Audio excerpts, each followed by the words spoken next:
It began on a frozen morning in December, when the quiet white fields of the Ardennes were shattered by the roar of engines and the scream of artillery. Snow-covered pine trees trembled as tank shells ripped through them like thunder. In the chaos and confusion, as American defensive lines collapsed and entire units fell back in panic, one young soldier stepped forward. He was not a general. He was not a commander.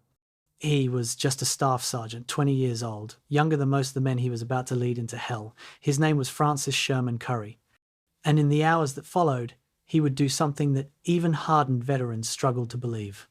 Surrounded, outgunned, completely isolated, he took on tanks, infantry, machine guns, and an advancing German force by himself. By the time the smoke cleared, he had become a legend at the Battle of the Bulge, earning the Medal of Honor before he was old enough to legally drink. This is the story of Francis Currey, the quiet soldier who turned into a storm.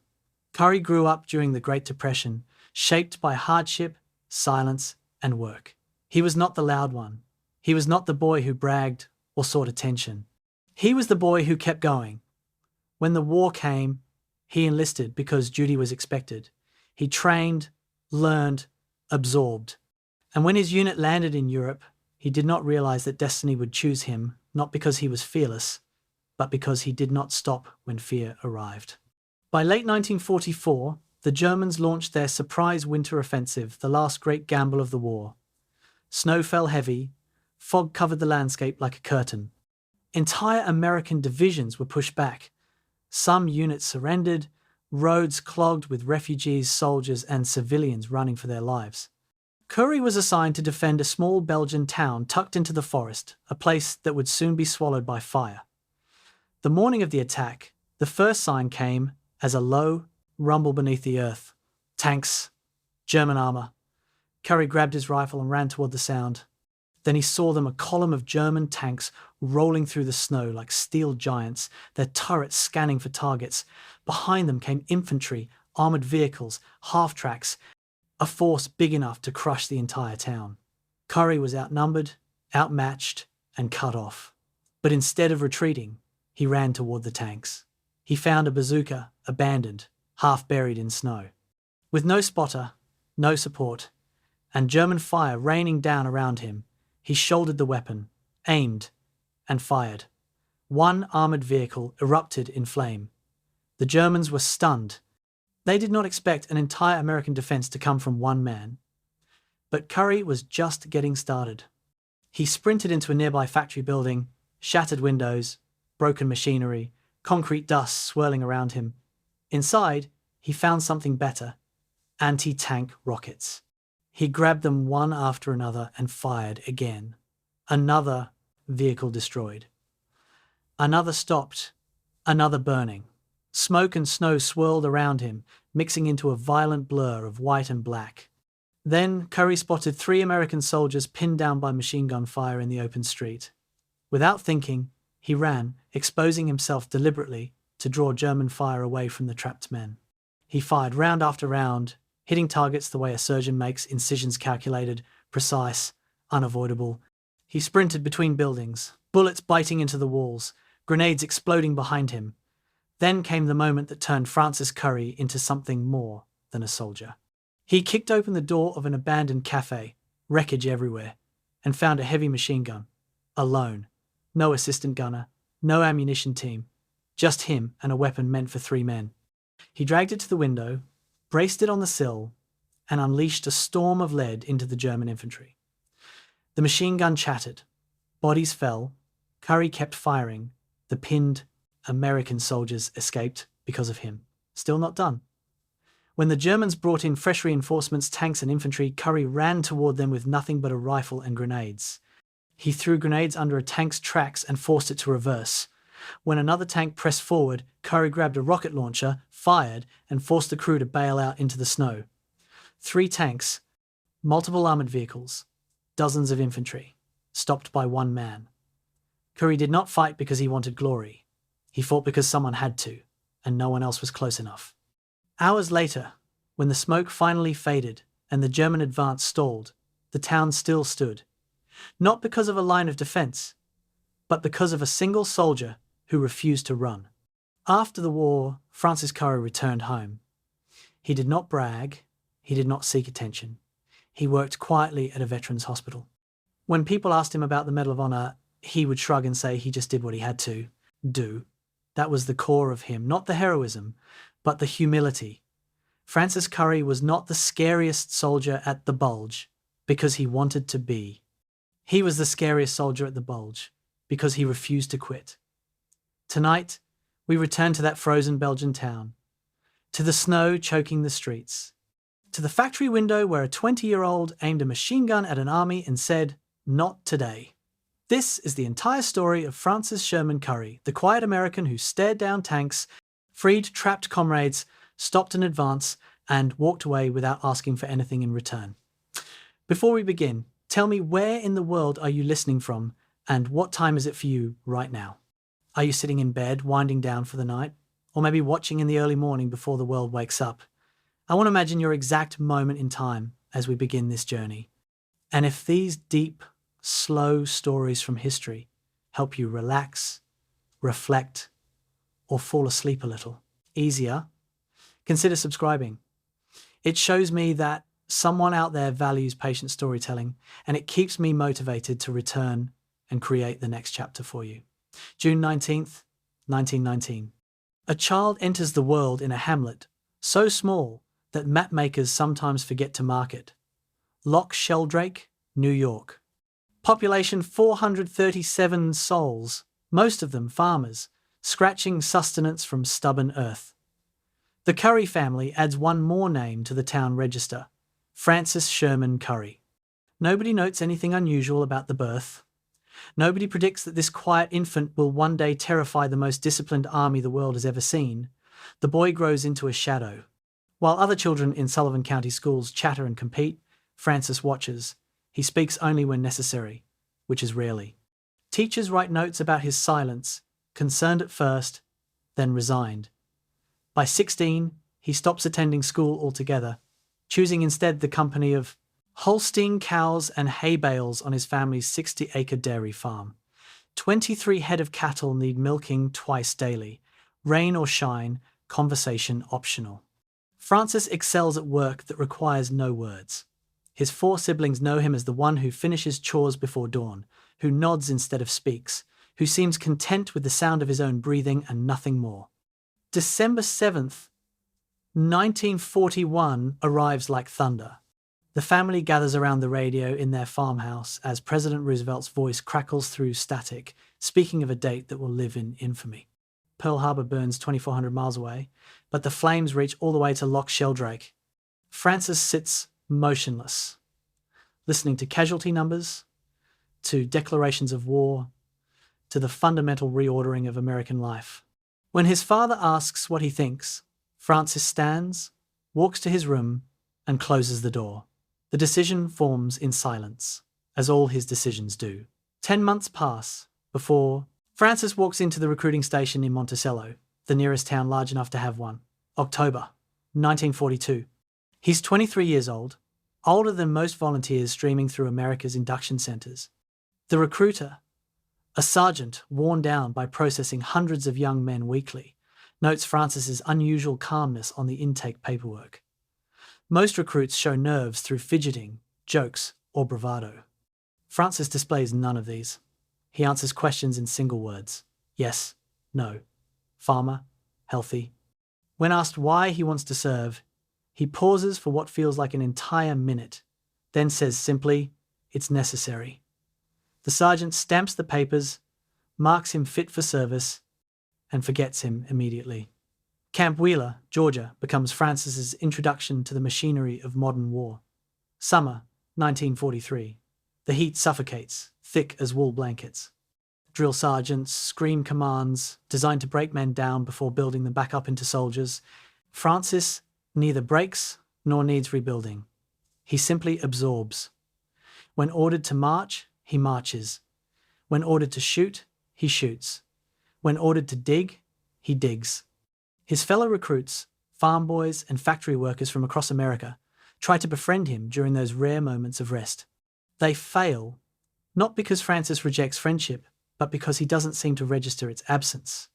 The drill sergeant assigned to Francis's platoon, a combat veteran of the First World War named Kowalski, files a report that will haunt the Army's evaluation system for decades. Private Currey displays technical proficiency in all tasks, Kowalski writes.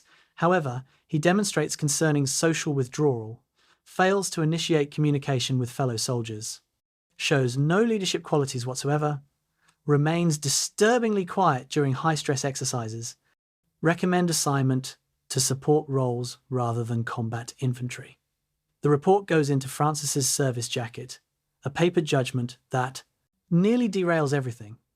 The word disturbing appears 3 times. The word competent appears once. Yet something doesn't add up in Kowalski's assessment, a contradiction the sergeant himself notes but cannot explain. During live-fire exercises, when bullets crack overhead and explosions shake the Georgia clay, Francis becomes something different, not loud or aggressive, but present in a way he never is in the barracks. He moves through simulated combat scenarios with an efficiency that borders on eerie. Other recruits bunch together, seeking comfort in proximity. Francis spreads out, finding angles and positions that maximize coverage while minimizing exposure. He completes objectives before orders finish being given, anticipating what comes next through some intuition the training manuals don't explain. The contradiction deepens when marksmanship scores arrive. Francis qualifies as expert with the Montgarand rifle, scoring 192 out of a possible 200 points. Only one other soldier in the entire battalion scores higher. He qualifies expert with the Browning automatic rifle, expert with the .45 caliber pistol, expert with the carbine. On a qualification range where 60% of recruits achieve only marksman or sharpshooter status, Francis masters every weapon they put in his hands. The same sergeant who wrote no leadership qualities also writes exceptional weapons aptitude. The file thickens with contradictions. Company K, 120th Infantry Regiment, 30th Infantry Division. These become Francis's address in the vast bureaucracy of the United States Army. The 30th Division, nicknamed Old Hickory after Andrew Jackson, carries history in its lineage, fighting in the Meuse-Argonne Offensive during the Great War. Now it prepares for a new war, a new generation of soldiers replacing the old. Francis ships to England in July 1944, one of thousands of replacement troops flooding into the European theatre. He owns nothing but what fits in his duffel bag. He writes no letters home, unlike the other soldiers who fill every spare moment with messages to sweethearts and mothers. When the ship crosses the Atlantic, Francis stands at the rail alone, watching an ocean that holds German submarines somewhere in its depths. Before Francis Currey ever fires a shot in anger, before German soldiers learn to fear him, before his name enters the permanent record of American courage, he is judged insufficient by the very institution he will save. The psychological evaluation conducted at Camp Wheeler flags him for insufficient aggressive instinct, a determination that places him within 2 points of mandatory review for combat unsuitability. The evaluating psychologist notes that Francis shows marked introversion inconsistent with combat effectiveness parameters. The Army in 1943 believes it knows what warriors look like: loud, confident, socially dominant men who command through force of personality. Francis Sherman Currey fits none of these criteria. He is the wrong shape for their templates, the wrong texture for their expectations. The war will teach them that their templates are broken, but first, Francis has to teach them himself. The quiet farm boy from Loch Sheldrake boards a ship for England carrying an evaluation that declares him probably unsuitable for the very role he will redefine. Sometimes the biggest failures aren't on the battlefield. Sometimes they happen in the safe rooms where men with clipboards try to measure courage with the wrong instruments. October 1943. A training officer at Camp Wheeler sits at a desk reviewing leadership potential assessments for his company. He reaches Francis Currey's file and frowns. The evaluation form requires numerical ratings across 7 categories: command presence, tactical initiative, communication skills, decisiveness, aggressiveness, unit cohesion, and overall officer potential. Francis scores in the bottom 15th percentile for command presence, the single most weighted factor in the assessment. The officer writes in the comments section, Private Currey lacks the vocal authority necessary for effective combat leadership. Recommend against any promotion to non-commissioned officer rank. He signs the form, closes the file, and moves to the next candidate. In 42 seconds, he nearly denies America one of its most effective soldiers. The problem, from the Army's perspective, is simple. Francis doesn't act like a soldier should act. The training doctrine of 1943 emphasizes aggressive vocal leadership. Squad leaders are expected to bark orders, to dominate their space through personality and volume. Platoon sergeants should be heard across the entire training field. This doctrine emerges from hard lessons learned in the Great War, where confusion and chaos killed as many men as enemy bullets. Clear, loud communication prevents friendly fire incidents, coordinates movement, maintains unit cohesion. Everything the Army knows about combat effectiveness demands that soldiers talk to each other loudly and constantly. Francis Currey speaks in barely audible monotones when he speaks at all. January 1944 brings a live fire exercise that crystallizes the problem. The scenario is straightforward. A reinforced squad must assault a fortified position while under simulated machine gun fire. Blank ammunition and explosive charges create noise and confusion designed to approximate combat conditions. Each squad member has an assigned role. Francis, designated as assistant squad leader for the exercise, is supposed to relay commands from the squad leader to the fire team on the right flank. The exercise begins. Chaos erupts. The squad leader shouts orders that barely carry over the explosions. Francis, instead of shouting the relayed commands, simply moves. He runs to the right fire team's position, physically points to where they should go, then sprints ahead to identify the best approach to the objective. His fire team follows him, trusting his actions over words they can't hear anyway. They reach the objective first, successfully completing their portion of the assault. The evaluating officer calls Francis over after the exercise ends. "Private Currey, why didn't you relay the orders as instructed?" Francis looks at him for 3 full seconds before responding. "They couldn't hear me anyway, sir." Showing them worked better. The officer's face reddens. This isn't innovation, it's insubordination disguised as initiative. In combat, you won't always be able to show people what to do. You need to communicate verbally. "That's an order." Francis nods. "Yes, sir," the evaluating officer writes in his report.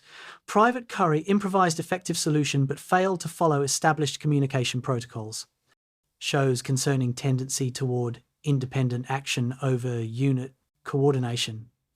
Recommend additional training on proper command structure." The report goes into the file alongside all the others. March 1944. Company K's commanding officer, Captain James Bowles, reviews recommendations for promotion to corporal. His company has openings for 3 new non-commissioned officers. 7 candidates meet the basic qualifications.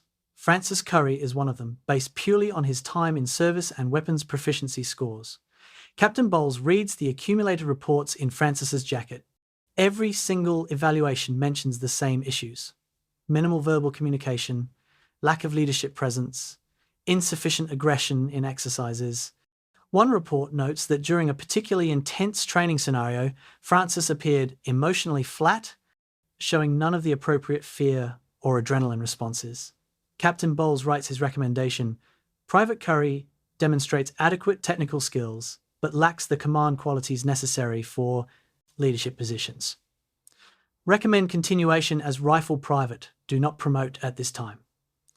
Yet the same file contains an anomaly that Captain Bowles notices but cannot fully interpret. During a 20-mile forced march in full combat gear, Francis maintained formation for the entire distance, while 17 other soldiers fell out due to exhaustion or injury.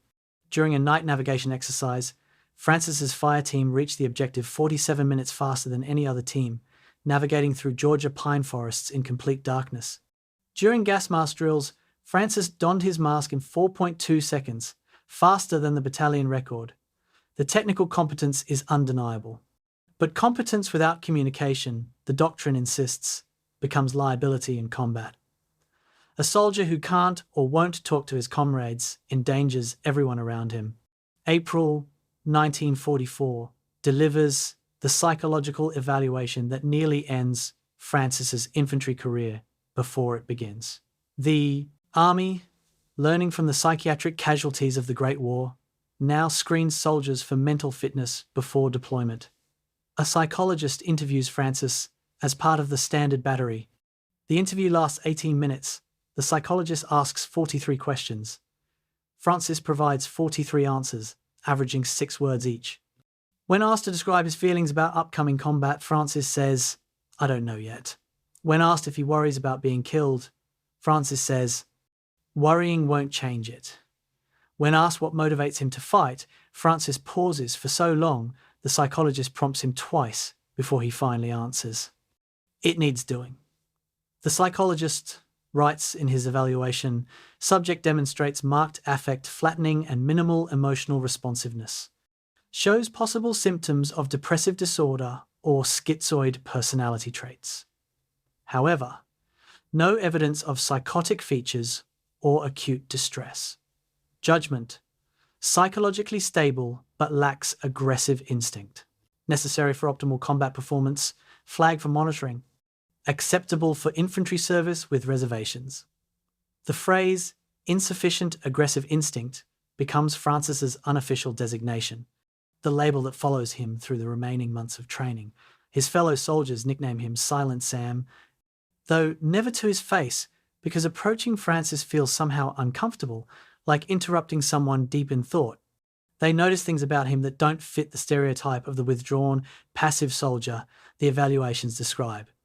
When equipment malfunctions, Francis fixes it without being asked.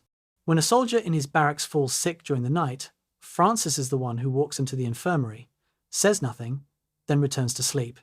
During bayonet training, the most viscerally aggressive exercise the army conducts, Francis executes the movements with mechanical precision, driving the blade into practice dummies with force that tears the burlap. The training sergeant watches him and thinks, "That boy's got something in him, but damned if I know what it is." June 1944. The training cycle ends. Company K prepares for deployment to England, the staging ground for the invasion of Europe that has already begun on the beaches of Normandy. Final evaluations determine each soldier's role in the company's organisation. Francis remains a rifle private, the most basic position in the infantry hierarchy. No leadership responsibilities, no special assignments, just a rifle, a pack, and a place in the formation. 38% of Francis's training company has washed out, deemed unsuitable for combat deployment for various physical or psychological reasons. Francis passes, but barely. He comes within 2 points of mandatory review, the bureaucratic threshold where a soldier's future gets decided by committee. 2 points separate Francis from possible reassignment to the Quartermaster Corps or some other support role. 2 points stand between history and oblivion. The troopship that carries Company K across the Atlantic is a converted luxury liner now painted grey and packed with 6 times its peacetime capacity. Soldiers sleep in hammocks stacked 5 high, breathing air thick with the smell of unwashed bodies and diesel fuel. Francis finds a spot in a corner where 2 bulkheads meet, creating a small alcove where he can sit alone. Other soldiers play cards, write letters, sing songs to combat boredom and fear. Francis sits in his corner, methodically cleaning his rifle with a precision that borders on ritual. A soldier from another company, observing this scene, later writes in a letter home, "There's this one fella who sits by himself the whole voyage, never says a word, just cleans his rifle over and over. The other boys think he's shell-shocked before he even sees combat. I think maybe he's the only sane one among us." The army doesn't know what to do with soldiers like Francis Sherman Currey. Their evaluation systems, built on decades of military science and hard-won combat experience, cannot properly measure what he represents. They test for aggression and find quietness. They look for leadership and find independence. They listen for communication and hear silence. Every metric they apply suggests Francis is the wrong material for the infantry, the wrong temperament for combat, the wrong personality for war. They are correct about everything, except the only thing that matters. In July 1944, as Company K disembarks in England and prepares to enter a war that has already killed millions, Francis Sherman Currey carries with him the paper judgment of his superiors. Adequate but unremarkable, suitable but concerning, acceptable with reservations. The greatest failure in this story isn't Francis's silence. It's the noise of an institution so confident in its measurements that it cannot recognize what stands right in front of it, quietly waiting for the moment when all their theories will collide with the only test that matters: survival. July 7th, 1944. The Normandy Bocage. Company K advances through terrain that turns every field into a fortress and every farm into a killing ground. The hedgerows, 400-year-old earth walls, overgrown with thorny vegetation, rise 12 to 15 feet high, creating natural fortifications that the Germans defend with methodical precision.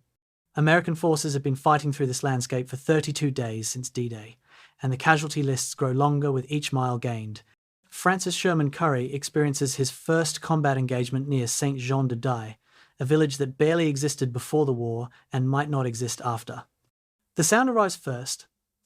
A German MG-42 machine gun opening fire at 1,200 rounds per minute, a distinctive, ripping sound that veterans call Hitler's buzzsaw. The squad drops flat. Training takes over. Identify the threat, find cover, return fire, communicate. Francis does none of these things in the expected sequence. Instead, he moves. While others press themselves into the earth, while the squad leader tries to shout orders over the gunfire, Francis low crawls 30 yards to the left, finds a gap in the hedgerow structure, and identifies the machine gun position by sight. He doesn't call out its location. He doesn't ask permission. He fires 3 shots from his Monet Garand. The machine gun stops. The sudden silence feels louder than the gunfire. The squad leader, Lieutenant Edward Monaghan, newly assigned and still learning his men, crawls over to Francis. "Did you get him?" Francis nods once. "I think so, sir."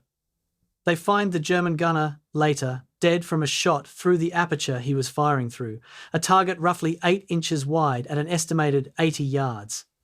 Lieutenant Monaghan looks at Francis differently after that. The hedgerow country reveals something that the training evaluations. Francis processes combat at a different speed than other men. While most soldiers freeze for crucial seconds when bullets start flying, their minds overwhelmed by sensory input and fear, Francis seems to skip that step entirely. He moves from observation to action, without the normal human pause for panic. This isn't courage in the conventional sense, the way men overcome fear through will or training. This is something stranger, the apparent absence of the fear response itself, or at least its transformation into something that enhances rather than inhibits action. Combat veterans from the Great War have occasionally described this state, calling it being in the moment or battle clarity. Modern psychologists will eventually term it flow state or threat-induced hypercompetence. In July 1944, the men of Company K, just call it Curry being Curry, July 18th through 20th, Operation Cobra, the massive breakout attempt from the Normandy, beachhead, requires preparation and reconnaissance. Company K receives orders to patrol forward positions, identifying German strength and dispositions. Night patrols are among the most dangerous missions in infantry warfare. Small groups moving through enemy territory in darkness, where every sound might be death and every shadow might hide a foe. Francis volunteers for 3 consecutive night patrols, an unusual request since most soldiers view one patrol as more than enough risk. Lieutenant Monaghan, curious about this quiet soldier who killed a machine gunner with 3 shots, approves the requests. Francis returns from each patrol with hand-drawn maps showing German positions, gaps in their lines, routes for potential attack. He never reports contact with the enemy, though statistical probability suggests he must have seen them. When Monaghan asks about one particularly detailed map, Francis simply says, "Got close enough to watch them for a while." August 9th, 1944. The German army launches a desperate counter-offensive at Mortain, attempting to split the American forces and reach the sea. Hitler himself orders the attack, throwing 8 armoured divisions against the American lines in what will become known as the last major German offensive in France. Company K's position comes under sustained assault. The order arrives: hold until relieved. For some positions, this means fighting to the death. Francis's foxhole sits on the forward edge of the American line, the first position the Germans will overrun if they break through. The assault begins at dawn. Artillery falls like steel rain. Panzers advance with infantry support. American positions begin to collapse on both flanks. Lieutenant Monaghan orders a fighting withdrawal to a secondary line 500 yards back. Francis doesn't move. Monaghan shouts the order again. Francis waves him back, indicating he'll follow. 11 hours later, as twilight darkens into night, Francis finally withdraws from his position.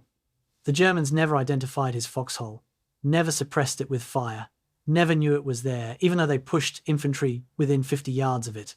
3 dead German soldiers lie in front of Francis's position, killed by shots so precise that each died instantly without crying out and alerting their comrades. September 15th. The 30th Infantry Division crosses into Belgium, pushing toward the German border. The character of the fighting changes. The hedgerows give way to more open country, towns and villages fortified by a German army that fights harder the closer the Allies push to the fatherland. Company K's casualties mount. Of the 187 men who landed in Normandy, 94 remain as effective soldiers. The others are dead, wounded, missing, or evacuated for combat exhaustion. Replacements arrive, young men straight from training camps in America who smell of soap and speak too loudly. Francis watches them with something that might be pity or might be calculation. He has been in combat for 47 days and hasn't received a scratch. Statistically, this is improbable. The average life expectancy for an infantry replacement in active combat runs 17 days. Francis has nearly tripled that without even a close call, serious enough to report. The transformation in Company K's perception of Francis becomes complete during a conversation between Lieutenant Monaghan and his platoon sergeant. That Currey? The sergeant says, he seems different in combat than in the barracks. Monaghan, who's been thinking the same thing, asks the sergeant to elaborate. In camp, he's like a ghost. Doesn't talk, doesn't make friends, just exists. But when the shooting starts, he becomes solid somehow. Like he's more real when people are trying to kill him than when they're trying to talk to him. Monaghan considers this. You think he likes combat? The sergeant shakes his head. I don't think he likes or dislikes anything, sir. I think he just does what works. This conversation leads to a decision that will save lives. Monaghan requests Francis for his squad specifically, overriding the earlier evaluations that deemed him unsuitable for anything but basic rifle duty. When asked why, Monaghan writes in his request, Private Currey demonstrates consistent effectiveness under fire. His unconventional methods produce results. Recommend retention in current role with increased responsibility during combat operations. October arrives with cold rain and the knowledge that winter approaches. The 30th Infantry Division has fought for 92 consecutive days, longer than most units remain in continuous combat. They have participated in the Normandy breakout, the closing of the Falaise Gap, the liberation of Belgium. They have earned a reputation as one of the most reliable divisions in First Army, the unit commander's call when something difficult needs doing. Francis Sherman Currey has participated in every major engagement, has been recommended for promotion twice more and turned down both times for the same reasons listed in his original evaluations. He remains a private, he remains silent. He remains uncannily effective in ways that make his superiors uncomfortable because they cannot explain his success using the doctrines they trust. The hedgerow fighting provides the first evidence of what Francis represents, but Company K doesn't have the framework to interpret it yet. They notice things. Francis's positions never seem to get spotted by German observers. His shots always seem to hit. He moves through combat zones with a confidence that looks like indifference but produces survival. One soldier, writing home, describes Francis as either the bravest man I've ever seen or the craziest, and I honestly can't tell which. Another writes, there's this boy from New York who doesn't talk to nobody, but when the Germans start shooting, you want to be near him because bullets seem to forget he exists. These observations, scattered across dozens of letters home, capture something essential about Francis that the official evaluations miss entirely. They describe a soldier who operates by rules the army hasn't written down, who succeeds through methods the training manuals don't teach, who survives by understanding something about combat that cannot be learned in the safety of Camp Wheeler, Georgia. 94 effectives remain in Company K by the end of September. 93 men who talk, laugh, complain, write letters, play cards, and show all the normal human responses to stress and danger. And Francis, who does none of these things, but who has become, in some wordless way, essential to the unit's cohesion. Lieutenant Monaghan realizes this one evening as he watches Francis clean his rifle for what must be the 1000th time. The other soldiers have started positioning themselves near Francis during combat without necessarily realizing they're doing it. His silence has become a kind of gravitational force, pulling men toward him not through charisma or friendship, but through the simple fact of his competence. Monaghan thinks, "We've been measuring the wrong things all along." He doesn't write this thought in any report. Some truths feel too fragile to expose to bureaucracy. Instead, he ensures that Francis stays with Company K, stays in the line, stays in position to do whatever it is he does that keeps men alive. The hedgerows of Normandy have taught Lieutenant Monaghan what Camp Wheeler never could. Sometimes the best soldiers are the ones who break all your rules about what soldiers should be. Autumn, 1944. Somewhere in the American lines, a team from the research branch of the War Department moves between units conducting surveys. They represent the most ambitious social science research project in military history, a comprehensive study of combat effectiveness, morale, and psychological factors affecting American soldiers at war. The team's leader, Dr. Samuel Stouffer, a sociologist from the University of Chicago, has designed questionnaires and interview protocols to understand what makes men fight, what breaks them, and what separates the effective from the ineffective. The data they collect will eventually fill 4 volumes published as The American Soldier, a work that will revolutionize military psychology. But on this particular October day, Dr. Stouffer's team notices something in their preliminary data that doesn't fit their hypotheses. The assumption underlying most military training in 1944 is straightforward. Aggressive, extroverted men make better soldiers. The ideal combat infantry should be physically dominant, socially confident, and emotionally expressive. These traits supposedly translate into battlefield success. Men who are comfortable taking charge in social situations will take charge in combat situations. The training regimen emphasizes developing aggressive instincts, the belief that killers need to be loud and forceful. Yet Dr. Stouffer's preliminary data shows something different. When they correlate personality assessments with combat effectiveness ratings from commanders, 60% of the most effective soldiers score as introverted on their personality measures. The aggressive, extroverted soldiers everyone assumes are best actually perform worse in sustained combat, suffering higher casualty rates and lower mission success rates. Dr. Stouffer's team conducts follow-up interviews to understand this paradox. They speak with combat veterans, asking them to describe the soldiers they most trust in battle. A pattern emerges in the responses. The soldiers most trusted by their peers are described with words like steady, calm, doesn't panic, and thinks before acting. The least trusted, conversely, are described as hot-headed, too aggressive, and gets people killed. One veteran from the 4th Infantry Division tells an interviewer, "The guys who talk the most before a fight are usually the first ones to freeze when the shooting starts. The quiet ones, they just do what needs doing."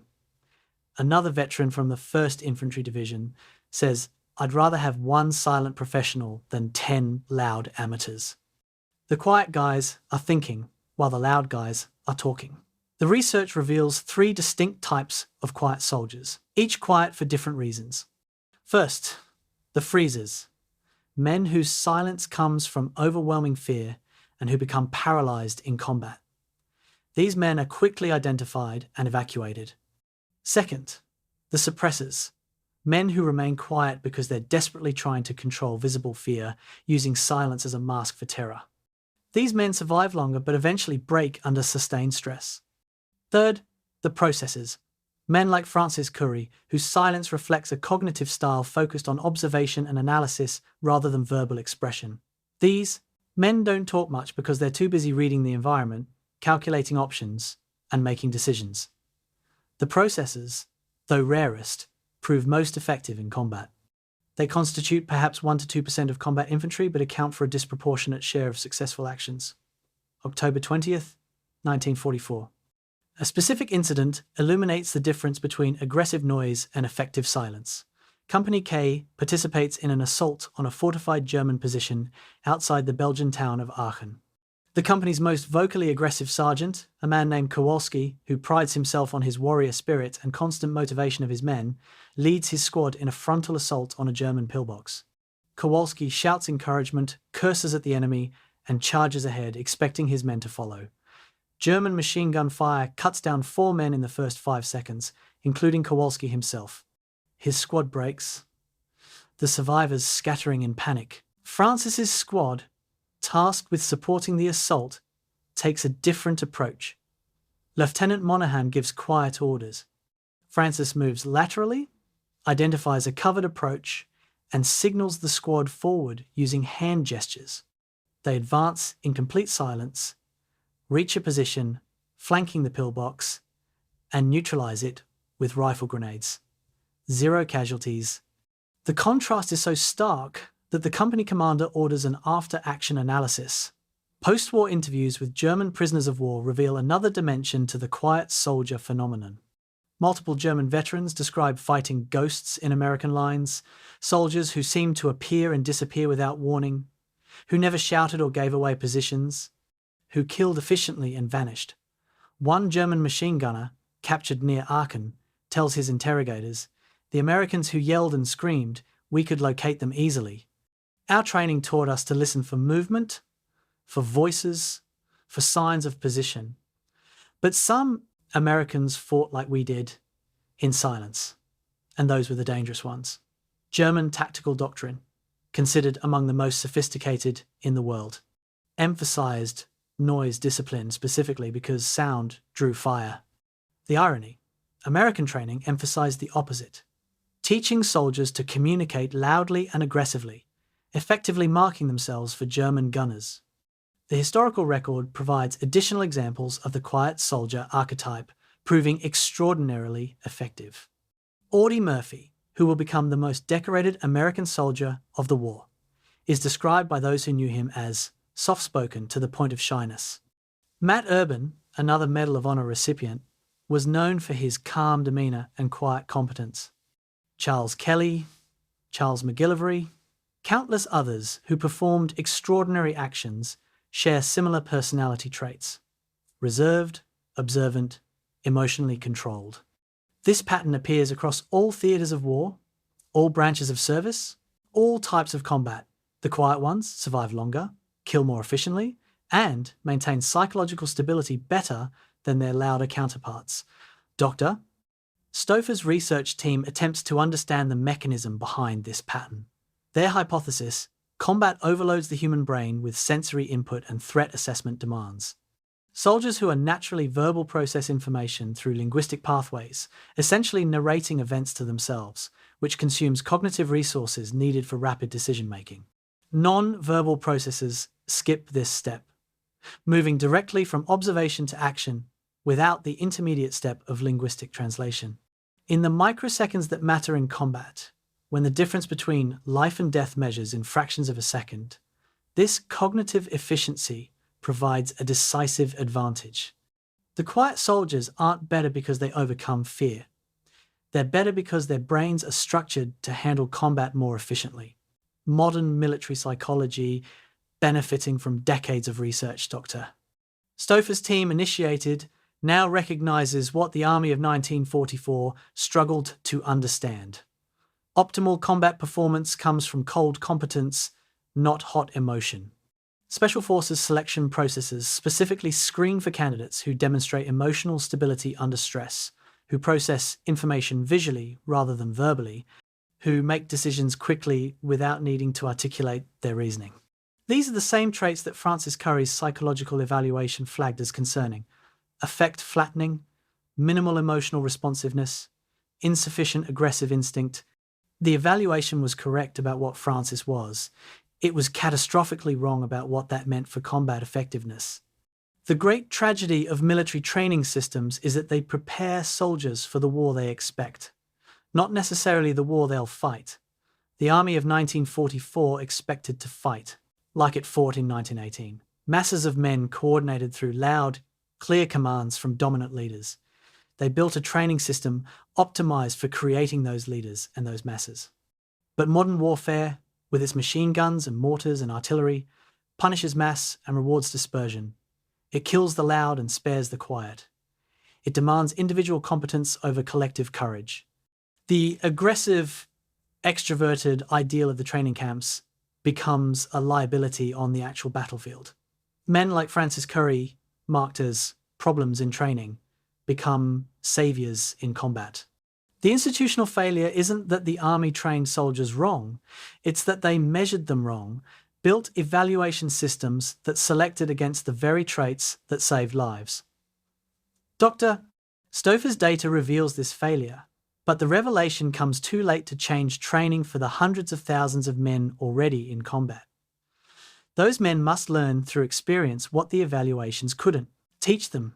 Sometimes the quietest voice in the room is the one most worth hearing, especially when that room has bullets flying through it. October 13th, 1944. The city of Aachen stands as a symbol of everything the war represents. First German city the Allies will capture, Charlemagne's capital, where German kings were crowned for 600 years. A place of medieval history now transformed into a modern fortress, every building converted into a defensive position, every street covered by interlocking fields of fire. The German garrison, commanded by Colonel Gerhard Wilk, receives direct orders from Hitler himself. Hold Aachen to the last man. The 30th Infantry Division, along with the 1st Infantry Division, receives corresponding orders from General Courtney Hodges, take Aachen, regardless of cost. Francis Sherman Currey enters the city as part of Company K's assault force. He has been in combat for 98 consecutive days. He has killed perhaps 20 German soldiers, though he doesn't keep count. He is about to earn a nickname that will follow him for the rest of the war. Urban warfare is the infantry's nightmare. Every window hides a potential sniper. Every doorway might conceal a machine gun nest. Every basement could be a command post or a death trap. The rubble from American artillery creates a landscape of broken stone and collapsed buildings that offers infinite hiding places for defenders. German doctrine calls for defense in depth, meaning multiple defensive lines that retreat slowly while inflicting maximum casualties. Aachen's defenders follow this doctrine with Prussian discipline. The American assault stalls almost immediately. Company K's objective: clear a 3-story apartment building that German forces have fortified as a strong point. The building overlooks a key intersection, meaning American forces cannot advance until it falls. Previous assaults on similar buildings have cost 30 to 40% casualties. Lieutenant Monahan knows this, his men know this, Francis knows this. October 16th, 0600 hours, Company K begins its assault on the apartment building. German machine gun fire forces the lead squad to ground. Mortar rounds fall with practiced precision, targeting the expected approach routes. The assault plan calls for suppressing fire, followed by a rush across open ground to reach the building's entrance. Standard doctrine, standard tactics, standard casualties. Francis, positioned with the second wave, watches the first attempt fail. 3 men wounded in 15 seconds. The survivors pull back, dragging their wounded comrades. Lieutenant Monahan considers the situation, calculating whether to commit more men to what looks like a suicide mission. Before he decides, Francis moves. What happens next takes 90 seconds, though witnesses will disagree about the sequence and timing for the rest of their lives. Francis breaks from cover and sprints, not toward the building's front entrance but toward its blind side, where collapsed rubble creates a dead angle the German machine gunners cannot see. He reaches the building's wall, pressed against the stone, breathing hard. From his position, he can see a 3rd-floor window where muzzle flashes reveal a machine gun position. He also sees a 2nd-floor window, partially covered by a sheet of corrugated metal blown loose by earlier shelling. Francis pulls a grenade from his belt, waits 3 seconds, and throws it through the 2nd-floor window with the accuracy of a man who spent his childhood throwing rocks at fence posts on his father's farm. The grenade explodes. The machine gun on the 3rd floor stops firing, the crew distracted by the explosion below them. In that moment of silence, Francis throws a 2nd grenade through the 3rd floor window. It explodes. the machine gun stops permanently. Company K rushes the building and secures it with 0 additional casualties. The incident earns Francis his first official commendation, but more importantly, it earns him a reputation. Word spreads through the 30th Division about the quiet soldier who took out a fortified position single-handedly. The story grows in the telling, as soldier stories do.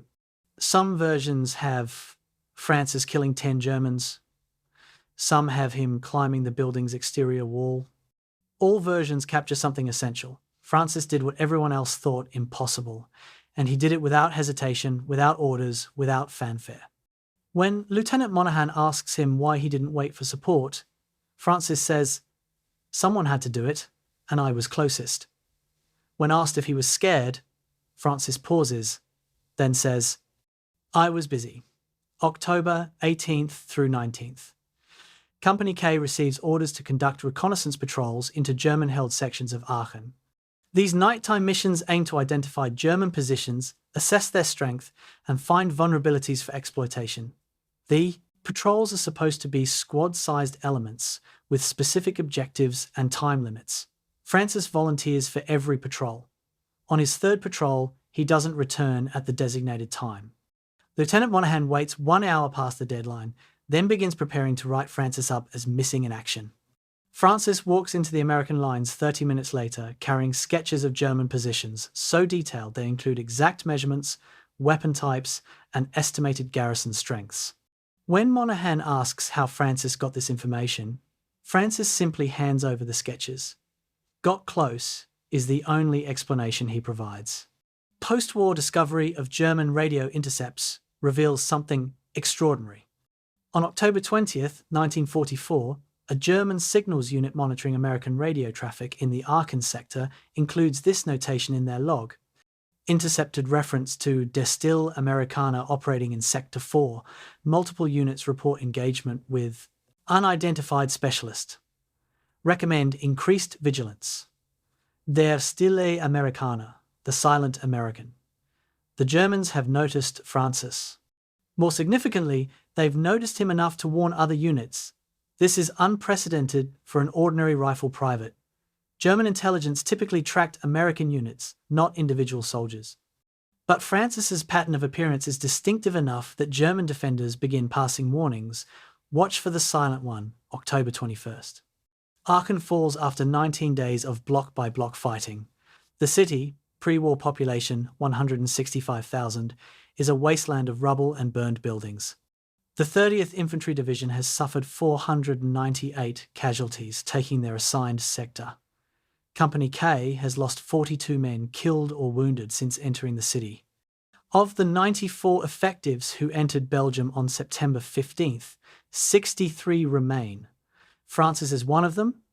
He has 11 confirmed kills during the Aachen fighting, the highest in the company. He has 0 wounds, not even a scratch. His uniform shows bullet holes in the sleeve and 1 in his helmet, but the bullets missed flesh. Statistically, this is almost impossible. The casualty rate for infantry in urban warfare runs 40% higher than in open field combat. Francis defies the statistics as he defies everything else. Quietly, methodically, without apparent effort. Lieutenant Monaghan writes a recommendation for Francis to receive a Bronze Star for his actions during the Aachen fighting. The recommendation describes the apartment building incident and notes Francis's exceptional reconnaissance work.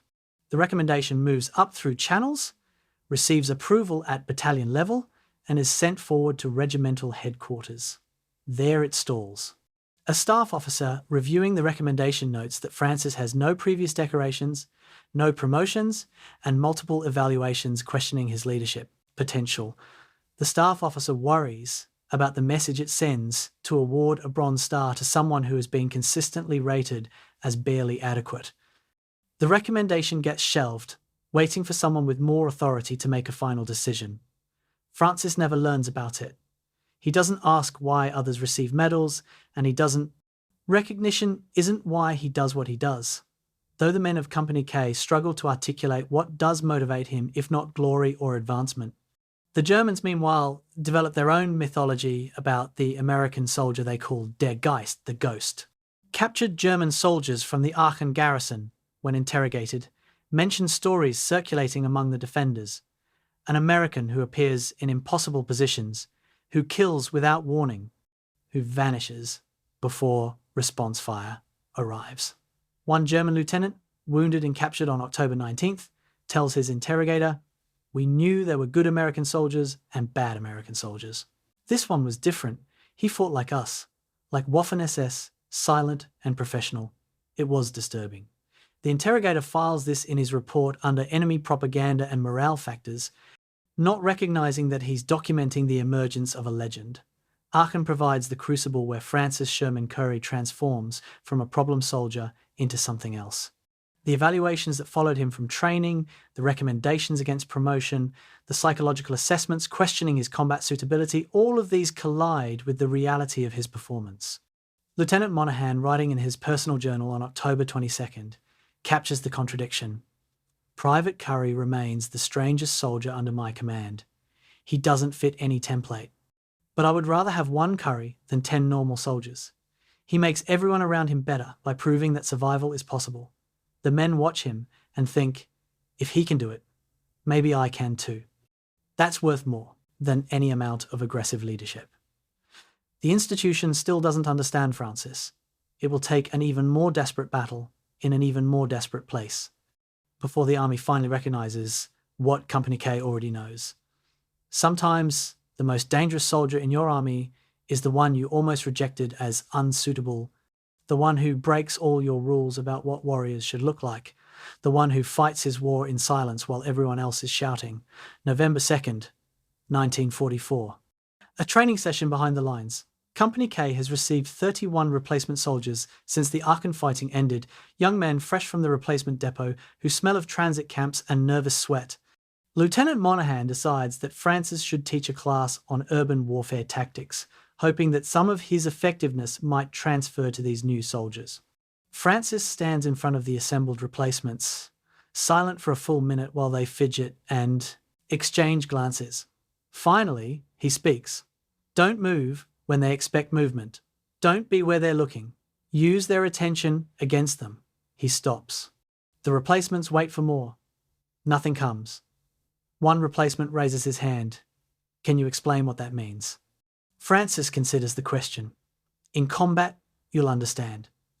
The training session ends after 7 minutes. The replacements leave confused. Lieutenant Monaghan realizes that Francis's effectiveness cannot be taught through conventional instruction because Francis himself cannot articulate the principles underlying his actions. Modern military analysts, studying Francis's combat record decades later, using motion analysis and tactical reconstruction software, discover something extraordinary.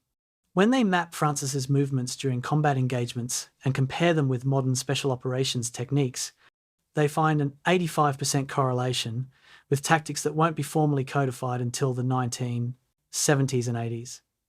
Francis independently developed shoot, move, communicate cycles that minimize exposure time and maximize surprise.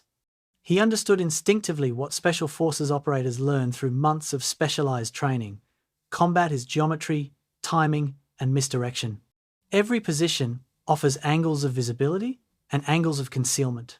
Every action creates a window of opportunity and a window of vulnerability. The key to survival lies in exploiting your opportunities while minimizing your vulnerabilities. Francis does this without conscious thought, the way a musician plays without analyzing each note. The standard infantry doctrine of 1944 teaches a shoot-move-communicate cycle that averages 3 to 5 seconds. Identify target, fire at target, move to new position, communicate your movement to your squad. This cycle keeps friendly forces coordinated, but also creates predictable patterns that enemy observers can anticipate. German machine gunners are trained to watch for American movement following American fire, to anticipate the direction of that movement, and to sweep that area with suppressing fire. The doctrine works when your forces outnumber the enemy or when you have overwhelming fire superiority. It fails when you're evenly matched or outnumbered. Francis's cycle, reconstructed from witness testimony and tactical analysis, averages 1.2 seconds. Observe, move, fire. He reverses the sequence. moving first during moments when enemy attention is elsewhere, firing from unexpected positions, and never communicating verbally during the engagement. This makes him unpredictable. Unpredictability equals survival. Sound discipline provides another dimension to Francis's effectiveness. The human ear can localize gunfire within a 15-degree arc under ideal conditions, meaning enemy forces can identify your position quickly after you fire. Standard doctrine accepts this, assuming that if you're firing, you should be in a position strong enough to withstand return fire. Francis approaches sound differently. He fires from positions with acoustic masking, near corners where sound bounces and confuses direction, from inside buildings where the enclosed space distorts sound propagation, or during moments when other gunfire masks his shots. Ballistics experts analyzing German MG42 fire patterns during engagements involving Francis find a statistical anomaly. German return fire is systematically offset from his actual positions by an average of 20 to 30 degrees. The Germans are shooting where they think he is based on sound, but the sound is lying to them. Visual concealment follows similar principles. The human eye detects movement through contrast. Something moving against a static background triggers instant attention. Combat doctrine teaches soldiers to minimize movement or to move quickly when necessary, accepting that movement will be seen. Francis understands something deeper. Timing matters more than speed. He moves during muzzle flashes, during explosions, during moments when enemy vision is temporarily compromised by bright light or flying debris. The human eye requires roughly 0.3 of a second to adjust from bright light back to normal vision. In that 0.3 of a second, Francis can cross 10 to 15 feet of open ground. By the time enemy observers can focus again, he's in a new position that bears no relationship to where they last saw him. This is what the Germans mean when they report fighting a ghost. Francis appears where he shouldn't be, then vanishes before they can respond. The MG42 presents a specific challenge that illuminates Francis's tactical sophistication. The German machine gun fires at 1,200 rounds per minute, 20 rounds per second, with effective range exceeding 1,000 yards. When an MG42 opens fire on a position, survival requires either heavy cover or not being where the gun is aimed. The gun cannot be everywhere simultaneously. Its gunner must predict where targets will be and sweep those areas with fire. Standard American infantry tactics emphasize suppressing the machine gun with rifle fire while flanking elements maneuver. This works but costs casualties because the suppressing element draws fire. Francis's approach: never be part of the suppressing element. Instead, move to positions the machine gunner isn't watching while the gunner is focused on suppressing others. This requires reading the battlefield like a chessboard, understanding where attention is focused and where it isn't. Modern tactical terminology calls this negative space warfare, fighting from the spaces the enemy isn't watching rather than fighting for the spaces they are watching. November 10th through 15th. Company K occupies what military bureaucracy optimistically calls a rest area along the Belgian-German border. Rest means they're not actively attacking, not that. Conditions are comfortable. The weather has turned bitterly cold, rain alternating with sleet. Francis conducts unauthorized patrols into German-held territory during this period, a fact not discovered until post-war interviews decades later when a soldier from Company K mentions that Francis used to go walking at night, alone, into no man's land. When pressed for details, the soldier says, "We'd be sitting in our holes trying to stay warm, and Currey would just stand up and walk into the dark. He'd come back hours later, sometimes with German equipment, sometimes with information. Nobody told the officers, because we figured Currey knew what he was doing." Modern analysis reveals what Francis was doing during those unauthorized patrols, refining his understanding of German tactical patterns. He was observing how German sentries rotated, where they positioned their observation posts, what times they conducted their own patrols, what sounds they reacted to, and what sounds they ignored. This is reconnaissance at a level of detail that professional scouts rarely achieve, because professional scouts follow doctrine that emphasizes speed and stealth over extended observation. Francis, unencumbered by doctrine, simply found positions where he could watch undetected for hours, learning enemy patterns the way a hunter learns deer trails. The knowledge gained during these November patrols will save his life and the lives of others when the December offensive begins. How does an uneducated farm boy from upstate New York independently develop tactics that match modern special forces methodology? The answer lies in understanding what Francis brought to soldiering from his pre-military life. 23 years of dairy farming teaches pattern recognition. Cows have routines, weather has rhythms, crops have cycles. Success in farming requires observing these patterns and working within them rather than against them. Francis approaches combat with the same mindset. Observe, identify patterns, exploit them. He doesn't think of it as innovative tactics. He thinks of it as common sense applied to staying alive. The military establishment, trained in formal doctrine, developed over centuries of warfare, cannot recognize Francis's approach as valid because it emerges from experience rather than theory, from observation rather than instruction. The tragedy and the triumph of Francis Sherman Currey's tactical development is that it remains largely invisible to the institution he serves. No training manual will be written based on his methods during the war. No tactical school will study his techniques until decades after the war ends. He saves lives, wins engagements, and accomplishes missions using methods the army doesn't recognize as methods at all. They see individual success, but attribute it to luck or courage rather than replicable skill. This blindness costs American forces throughout the war. How many other soldiers possessed similar, intuitive, tactical genius, but were never placed in positions where they could apply it? How many died in training accidents or support roles, their potential undiscovered because they didn't fit the templates? Francis survives long enough to demonstrate his value, but survival itself is the first requirement, and the Army's selection systems nearly denied him that chance. The science of not being seen begins with the art of not being noticed, and Francis mastered that art long before he ever wore a uniform. November 2nd, 1944. The 30th Infantry Division moves to what operational plans designate as a rest and refit sector along an 80-mile stretch of the Belgian-German border known as the Ardennes. The word Ardennes means highlands in Celtic, and the region lives up to its name. Heavily forested hills cut by deep valleys, roads that wind through dense woods, terrain that military planners consider unsuitable for large-scale offensive operations. The American forces assigned to hold this sector number 4 division spread across that 80-mile front. Standard doctrine calls for 1 division per 5 miles to maintain effective defense. The math doesn't work. But the math doesn't need to work because Allied intelligence has determined that Germany lacks the resources for major offensive operations. The war, according to every briefing, from Brussels to Paris to London, will be over by Christmas.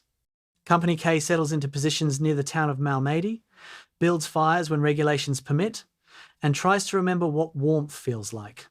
November in the Ardennes brings weather that makes combat almost impossible. The temperature averages 28 degrees Fahrenheit. Rain falls constantly, turning dirt roads into rivers of mud, turning foxholes into pools of ice water. Soldiers develop trench foot, pneumonia, and a bone-deep exhaustion that comes from never being dry or warm. Resupply becomes problematic as vehicles bog down in the mud. Artillery pieces sink into the ground. The few dry days bring fog so thick that visibility drops to 20 yards. These conditions, Allied commanders reason, make German attack impossible. German armour would bog down in the mud. German infantry would freeze in the forests. German supply lines would collapse in the weather. The Ardennes sector therefore becomes the perfect place to rest veteran divisions and blood new ones, a quiet sector where the only danger comes from occasional patrol contact and the weather itself. November 10th, Francis Currey's unauthorized patrols begin. He tells no one where he's going or what he's doing. He simply leaves the American lines after dark and returns before dawn. Other soldiers notice his absences but don't report them, operating under the common infantry principle that what the officers don't know won't hurt anyone. On his third patrol, Francis observes something unusual. Fresh tank tracks crossing a forest road that German forces abandoned 2 weeks earlier. The tracks are recent, made within the past 24 hours based on the mud consistency. This is odd because German armour shouldn't be operating in this sector. The Allies have pushed German forces back beyond the Siegfried Line, the massive fortification system protecting Germany's border. Francis follows the tracks for half a mile until he can hear diesel engines idling in the distance. He can't see the vehicles through the darkness and trees, but he can count them by sound. 5, maybe 6 heavy vehicles, tanks, or self-propelled guns. He marks the location in his memory and returns to American lines. November 15th, Francis requests a meeting with Lieutenant Monaghan. This alone is unusual. Francis rarely initiates conversation. He describes what he observed: fresh tank tracks, the sound of heavy vehicles, signs of recent German activity in areas that should be abandoned. Monaghan listens, then asks the obvious question, "Were you out there alone?" Francis nods. Monaghan considers reporting this as a disciplinary issue. Going on solo patrols violates multiple regulations, but decides the information is more important than the infraction. He forwards Francis's report up through company to battalion to regimental intelligence. The report arrives at a desk where an intelligence officer reads it, notes it, and files it alongside 17 similar reports from other units along the Ardennes front. The officer's analysis: German forces are conducting routine patrolling and repositioning. Nothing indicates preparation for offensive operations. Francis's report joins the others in a file that will become evidence of catastrophic intelligence failure. November 20th, Thanksgiving Day. The army attempts to provide every soldier in Europe with a hot turkey dinner, a logistical achievement that requires months of planning and thousands of tons of supplies shipped across the Atlantic.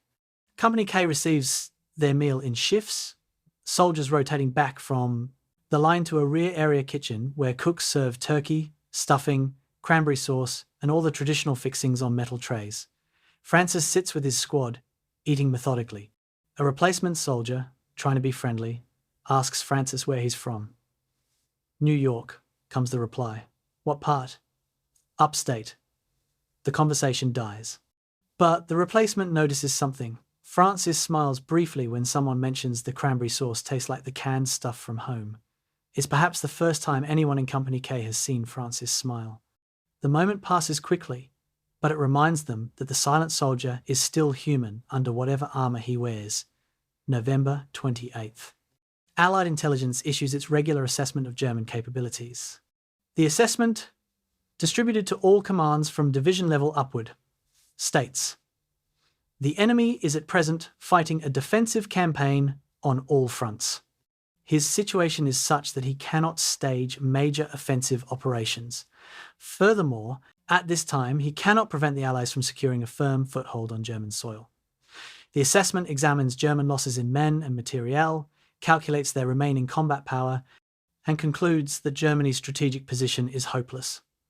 What the assessment fails to consider: desperation. What it fails to imagine: that Hitler might commit Germany's final reserves to a last desperate gamble. What it fails to recognise: that all the small reports of German activity in the Ardennes aren't routine patrolling, but preparation for the largest German offensive since 1940. December 10th. Company K receives orders to conduct a training exercise for the new replacements. 31 men have arrived since Aachen, and they need integration into the company's combat methods. Lieutenant Monaghan assigns Francis to help train these men on defensive positions, how to construct foxholes for maximum protection, how to establish fields of fire, how to prepare fallback routes. Francis demonstrates the proper technique, digging a foxhole that's slightly deeper than regulation, with a small sump for water drainage, positioned to offer multiple firing angles. The replacements watch and learn. One asks Francis how many Germans he's killed. Francis stops digging, considers the question, and says, "I don't count." Another asks if he's scared during combat.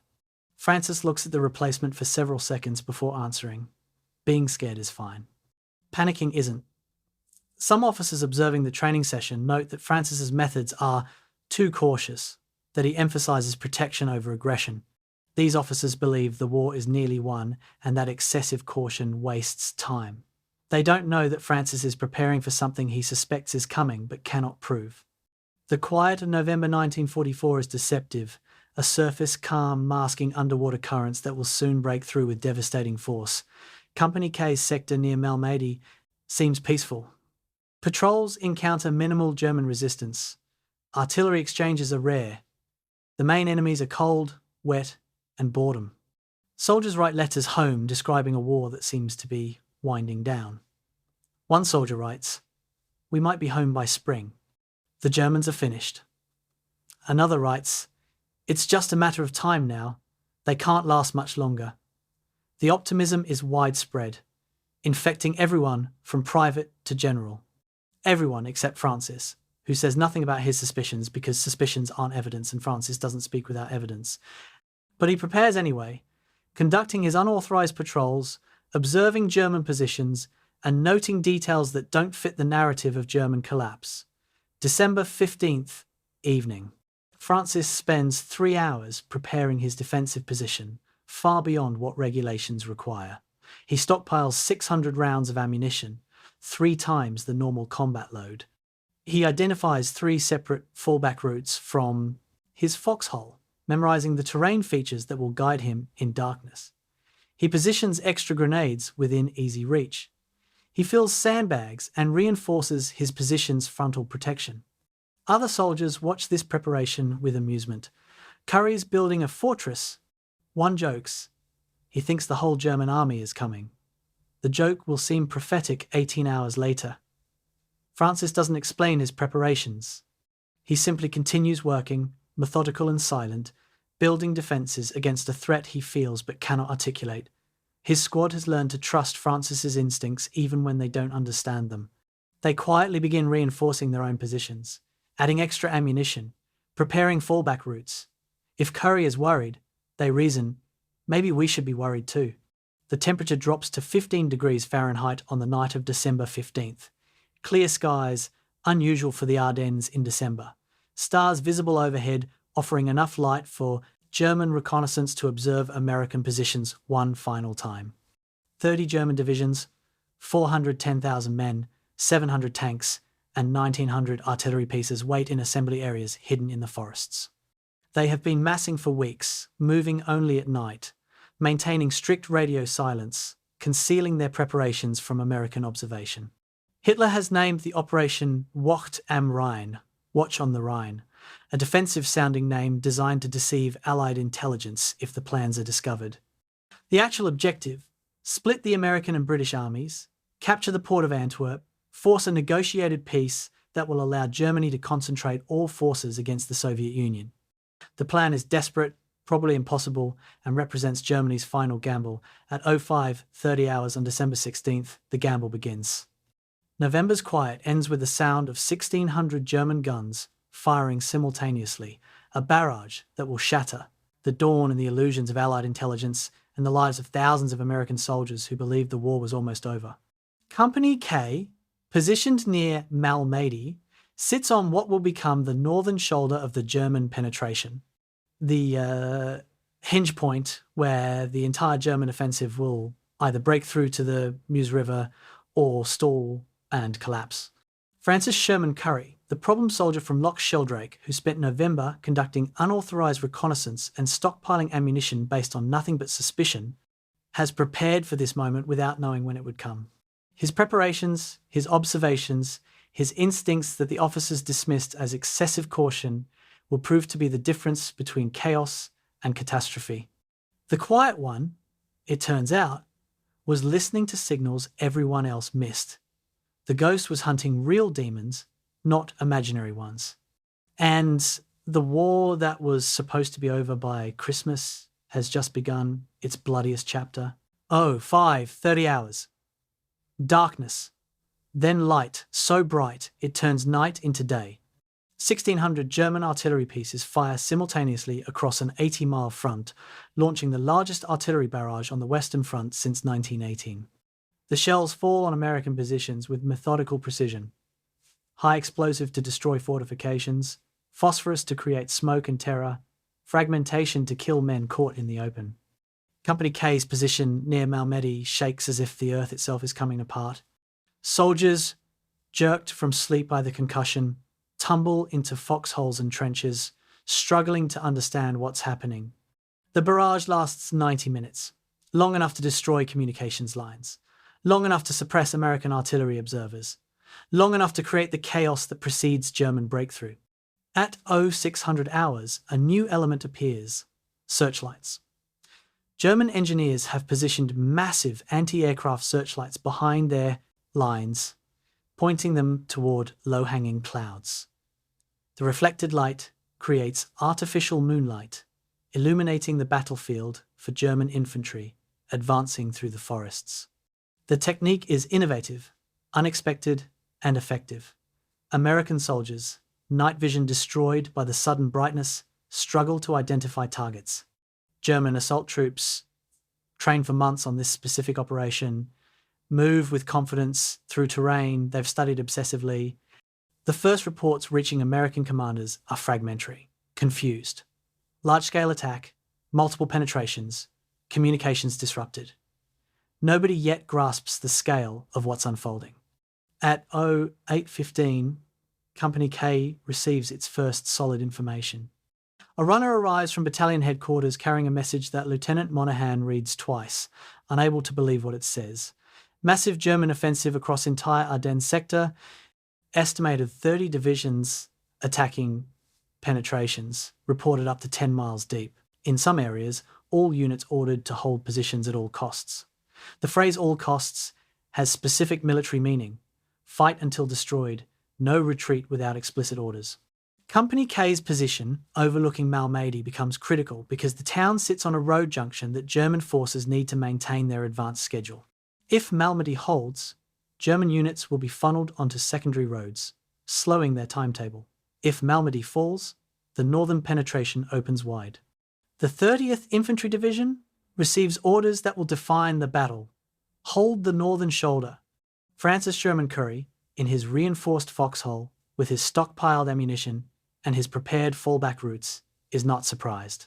Several soldiers will later report seeing Francis checking his equipment methodically, while others struggle with shock and fear. One soldier asks Francis, "Did you know this was coming?" Francis doesn't answer immediately. He finishes loading extra magazines, then looks at the soldier and says, "Something was coming. Figured it was better to be ready."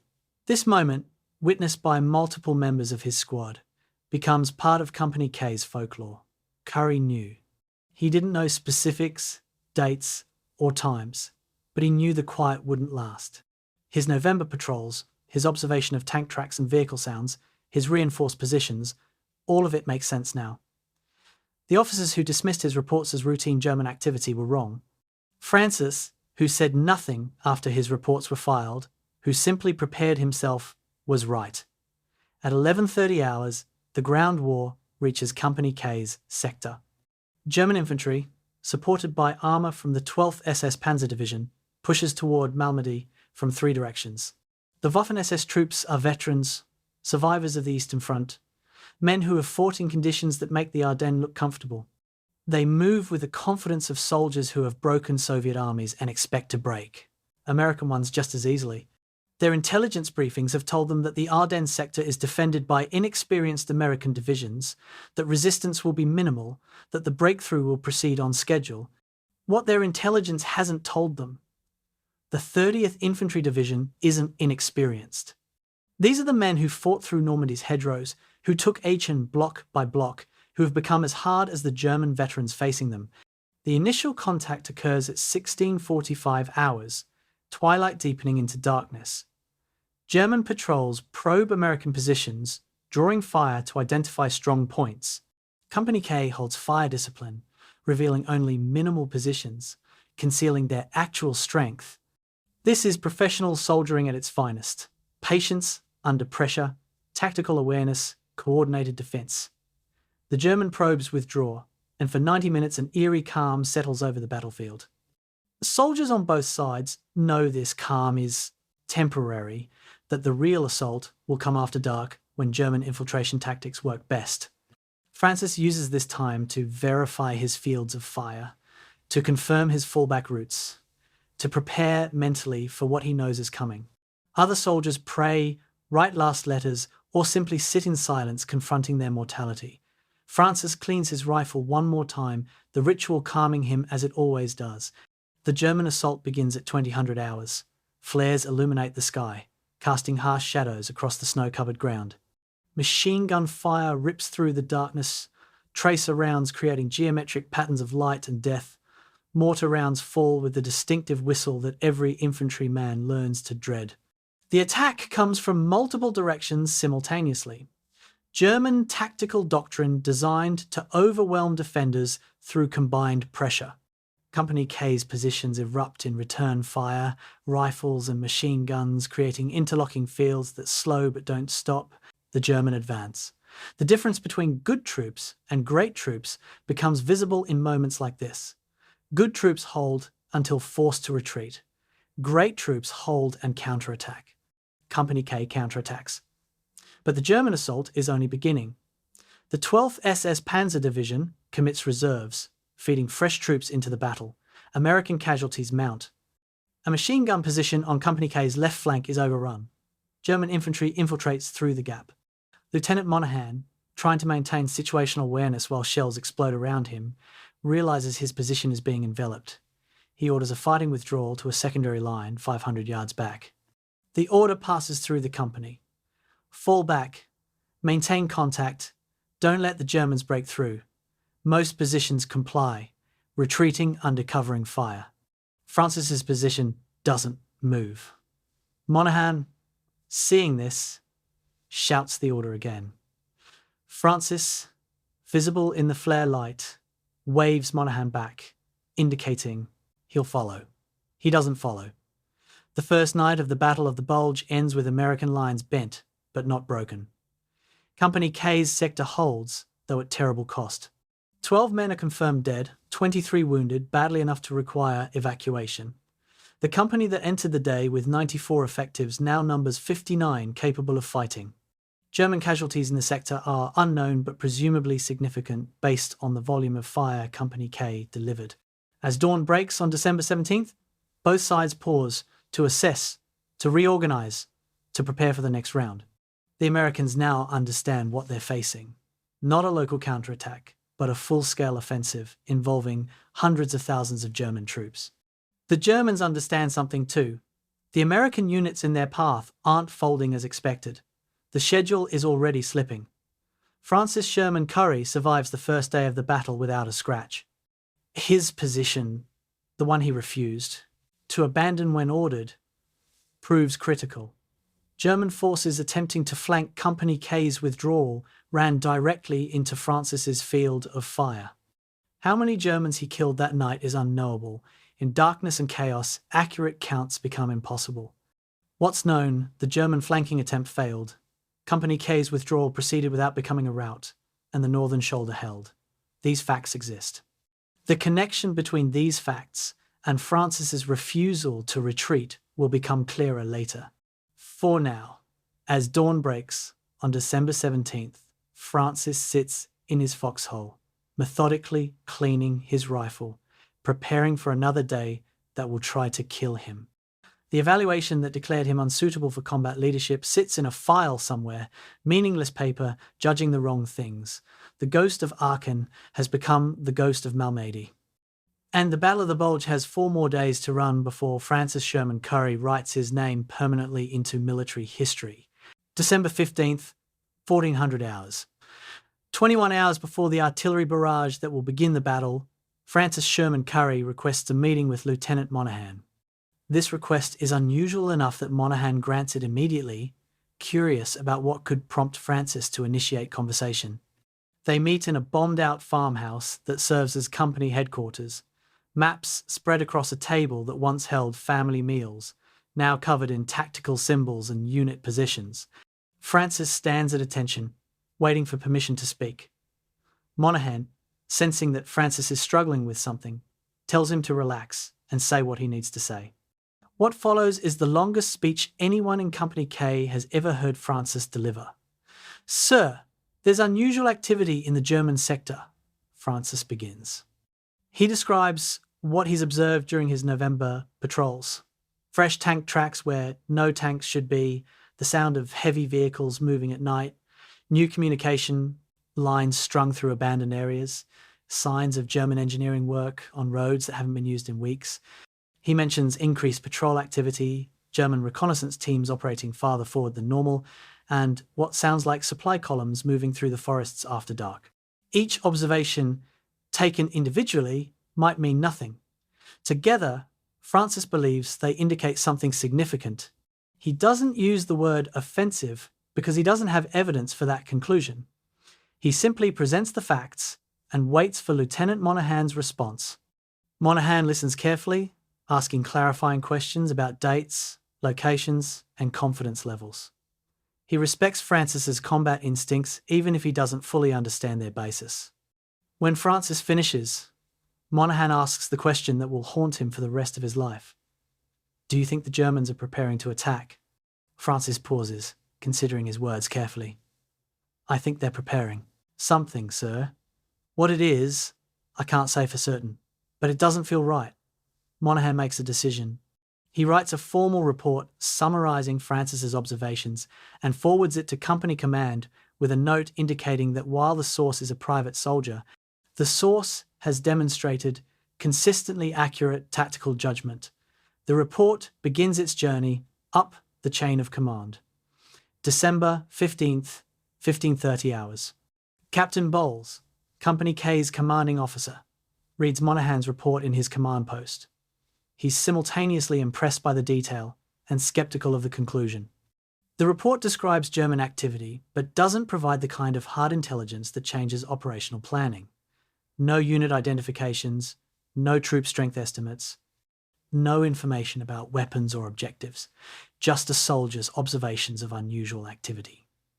Captain Bowles faces a decision: forward this up to battalion and risk looking like he's spreading panic based on weak evidence, or file it and forget it. He chooses a middle path. He forwards the report but adds his own assessment: possible German repositioning or routine patrolling. No immediate threat indicators. Recommend continued vigilance. The addition of no immediate threat indicators effectively neutralizes Francis's warning. The report reaches battalion intelligence at 1600 hours, where a lieutenant reads it alongside 17 other reports from units across the Ardennes sector. Multiple companies are reporting similar observations: German activity in supposedly quiet areas, sounds of vehicle movement, signs of engineering work. The battalion intelligence officer recognizes a pattern but interprets it wrong. His analysis: German forces are reinforcing their defensive positions along the Siegfried Line, preparing to resist the inevitable Allied push into Germany. This interpretation fits with everything Allied intelligence believes about German capabilities and intentions. The report gets filed under enemy defensive preparations, no alert goes out, no additional reconnaissance is ordered, the information dies in a filing cabinet. At 1700 hours, having done what he can through official channels, Francis returns to his foxhole and begins preparing in the only way that remains available to him, making his position as defensible as possible. He spends the next 4 hours working. He digs his foxhole 6 inches deeper than standard, creating better protection against shell fragments. He constructs a small sump at the bottom to drain water, keeping the fighting position dry. He positions sandbags to create overhead protection against tree bursts, artillery shells that explode in the forest canopy and rain shrapnel downward. He stockpiles ammunition: 600 rounds for his Moni Garand, 200 rounds for the Browning automatic rifle. His squad carries 12 grenades instead of the regulation 6. Other soldiers, seeing Francis's intensive preparation, begin asking questions. "You expecting something, Curry?" one soldier asks. Francis continues working. "Just being ready," is his only response. December 15th, 2000 hours. The company gathers for evening meal, a hot stew prepared in field kitchens and transported forward in insulated containers. The men eat quickly, savouring warmth and food. Conversation drifts to the usual topics: rumours about when they'll rotate back to rest areas, speculation about whether the war will end before Christmas, complaints about the cold. Francis eats alone, as he always does, but several soldiers notice something different about his demeanour. He seems hyper-alert, head turning towards sounds in the forest, eyes scanning the tree line repeatedly. One soldier jokes, "Curry looks like he's expecting the whole German army to walk out of those woods." The joke gets laughs. Francis doesn't acknowledge it. He finishes eating, cleans his mess kit with methodical precision, and returns to his foxhole to continue preparations.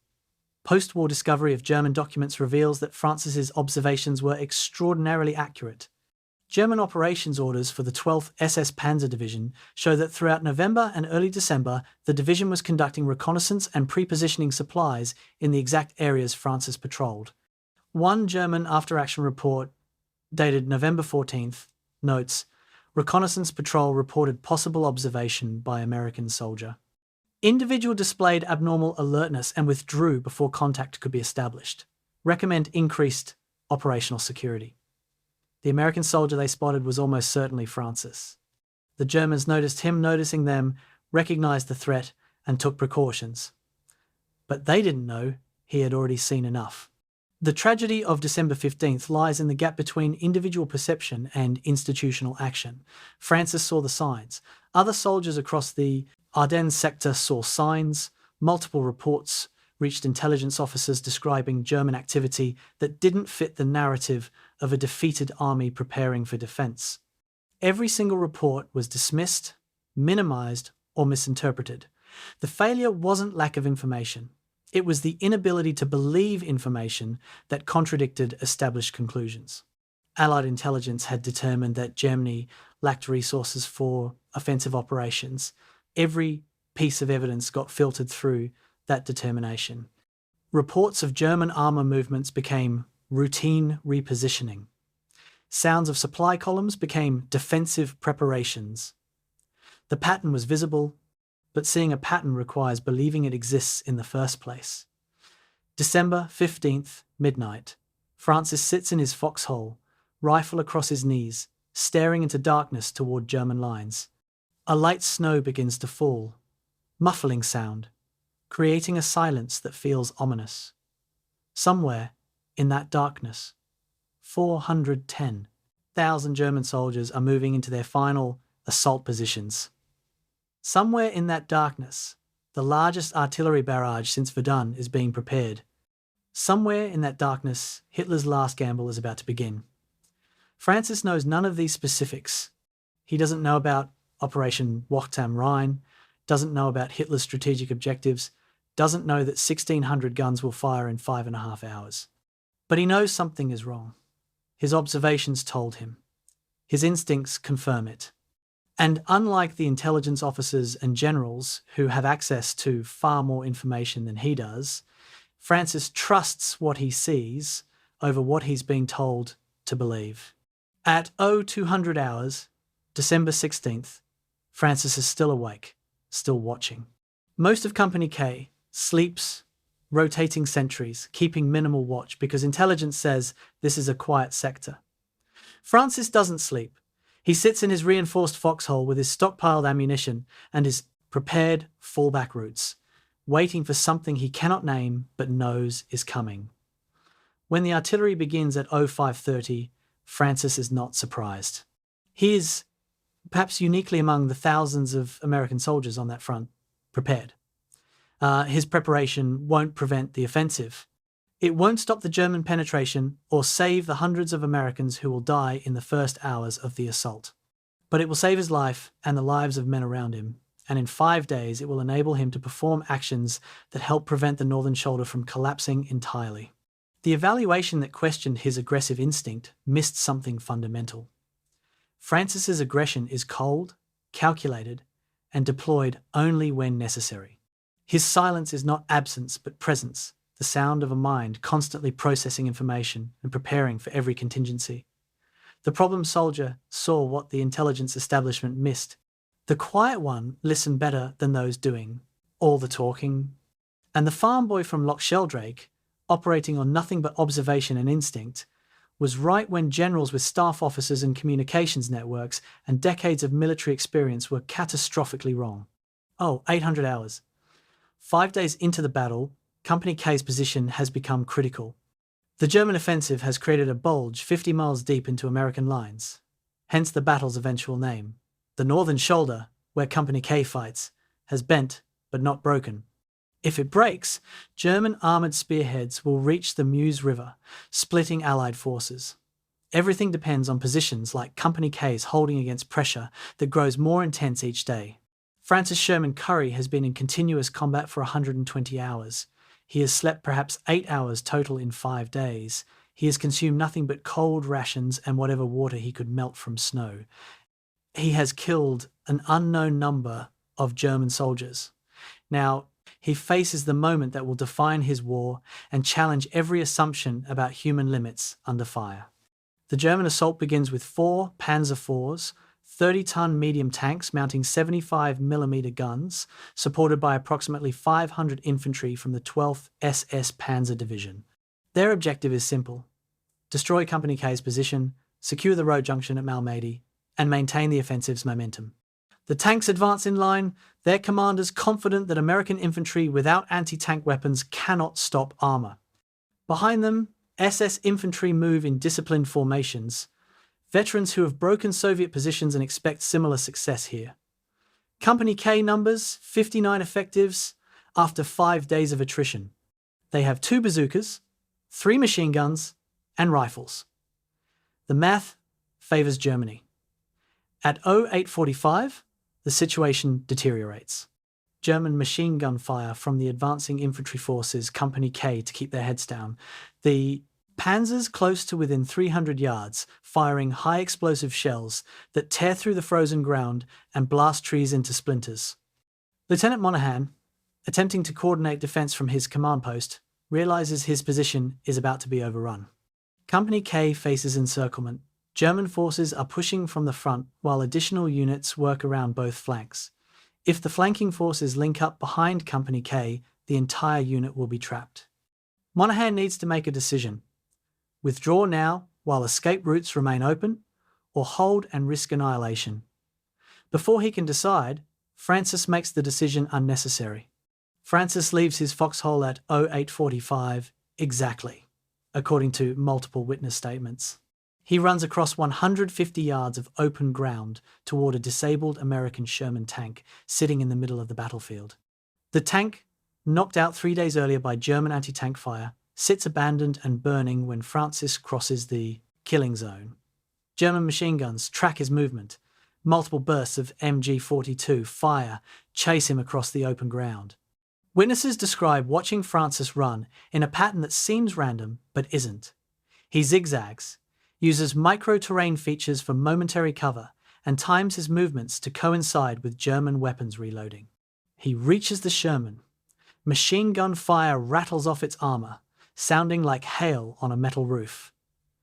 Francis climbs through the rear hatch, entering the burned-out interior. Inside the Sherman, Francis finds that while the tank's main gun is destroyed and its engine dead, one system remains functional: the bow-mounted 30 caliber machine gun. The gun still has ammunition, roughly 2,000 rounds remaining in the ammunition boxes. Francis positions himself at the gun and opens fire on the advancing German infantry. The effect is immediate and devastating. German soldiers, caught in the open by unexpected fire from a tank they thought was destroyed, go to ground. Their advance stalls. The panzer commanders, seeing their infantry support pinned down, halt their advance rather than proceeding without protection. For crucial minutes, the German assault loses momentum. The Germans respond by concentrating fire on the Sherman. 4 machine gun teams and at least 2 tank guns focus on destroying the threat. Bullets strike the tank from multiple angles, creating a continuous metallic roar. High explosive shells bracket the Sherman, walking closer as German gunners adjust range. Francis continues firing short, disciplined bursts, conserving ammunition while maintaining suppression. He fires approximately 1,800 rounds in the next 30 minutes, according to post-battle examination of the ammunition boxes. Witnesses describe seeing muzzle flashes from the Sherman's gun and wondering who was manning it. Many assume multiple soldiers have reached the tank. It's only Francis.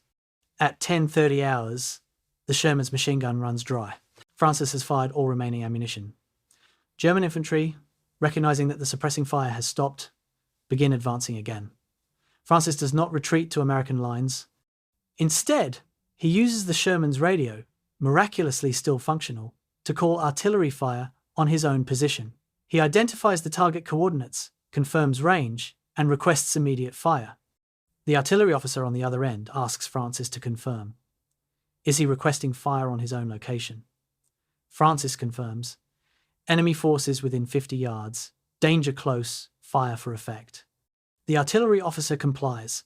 Shells begin falling 75 yards from the Sherman, well inside the minimum safe distance of 300 yards. The artillery barrage breaks the German assault. Shells falling among advancing infantry cause immediate casualties and scatter the attack's cohesion. The panzers, unwilling to remain in a kill zone under artillery fire, reverse and withdraw to covered positions. German infantry follows, dragging wounded comrades. Francis, still inside the Sherman, waits for the barrage to lift. Shell fragments strike the tank's hull, some penetrating through existing damage, but none hit Francis. When the artillery stops, he exits the tank through the same rear hatch he entered and sprints back to American lines. German forces, disorganized by the artillery and still taking covering positions, fail to engage him effectively. He reaches Company K's perimeter after crossing the same 150 yards of open ground, still unscathed. At 11:20 hours, Francis identifies a new threat. A German Panzer IV, having flanked to Company K's right, prepares to engage the American position from a hull-down position behind a small ridge. From this location, the tank can destroy Company K's defensive positions systematically while remaining protected from direct fire. American bazooka teams cannot maneuver to get a clear shot. The tank begins firing high-explosive shells, tearing apart foxholes. 3 American soldiers die in the first minute. Francis sees a destroyed American weapons carrier, a light-wheeled vehicle, sitting approximately 200 yards from his position. Intelligence reports indicate the vehicle was destroyed while carrying ammunition and weapons. If those weapons are still in the wreckage, if they're still functional, they might include what Francis needs. Francis runs to the weapons carrier under direct observation by German forces. Machine gun fire tracks him. He reaches the vehicle, climbs into the cargo bed, and finds what he hoped for, a bazooka and 6 rockets. He loads the bazooka, takes aim at the Panzer IV from a range of approximately 180 yards, and fires. The rocket strikes the tank's frontal armor at an angle, failing to penetrate but damaging the tank's main gun. Francis loads a second rocket. The Panzer commander, aware he's under anti-tank fire, attempts to traverse his damaged gun to engage Francis. Francis fires first. The second rocket hits the tank's side armor and penetrates. The Panzer brews up, flames and smoke erupting from its hatches. The crew evacuates. German infantry attempts to rescue the tankers. Francis retrieves an MP-40 submachine gun from the weapons carrier, a German weapon presumably captured earlier, and engages the infantry at close range. How many Germans he kills in this engagement is unclear, but the rescue attempt fails. At 12:15 hours, Francis identifies a German machine gun position threatening the American aid station where wounded soldiers await evacuation. The machine gun team has positioned themselves in a shell crater approximately 100 yards from the aid station, close enough that their fire prevents medics from moving. Several wounded Americans are bleeding out because medics cannot reach them. Francis, still carrying the German MP-40, approaches the machine gun position from an unexpected angle, moving through a small gully that offers concealment. He gets within 30 yards before being spotted. The machine gun team attempts to swivel their weapon to engage him. Francis fires first, a long burst that kills or wounds the entire 3-man team. The machine gun falls silent. Medics rush forward to treat the wounded. At 1300 hours, the German assault breaks completely. The combination of Company K's defense, effective American artillery, and the chaos caused by Francis's actions convinces German commanders that they're facing a reinforced position, not a depleted company. They withdraw to regroup, having failed to achieve their objective. Company K counts casualties. 12 men killed during the day's fighting, 23 wounded, seriously enough to require evacuation. Without Francis's intervention, the casualties would have been catastrophically higher, possibly including the entire company overrun. Lieutenant Monahan, conducting after-action assessment, calculates that Francis personally prevented a breakthrough that would have compromised the entire northern shoulder.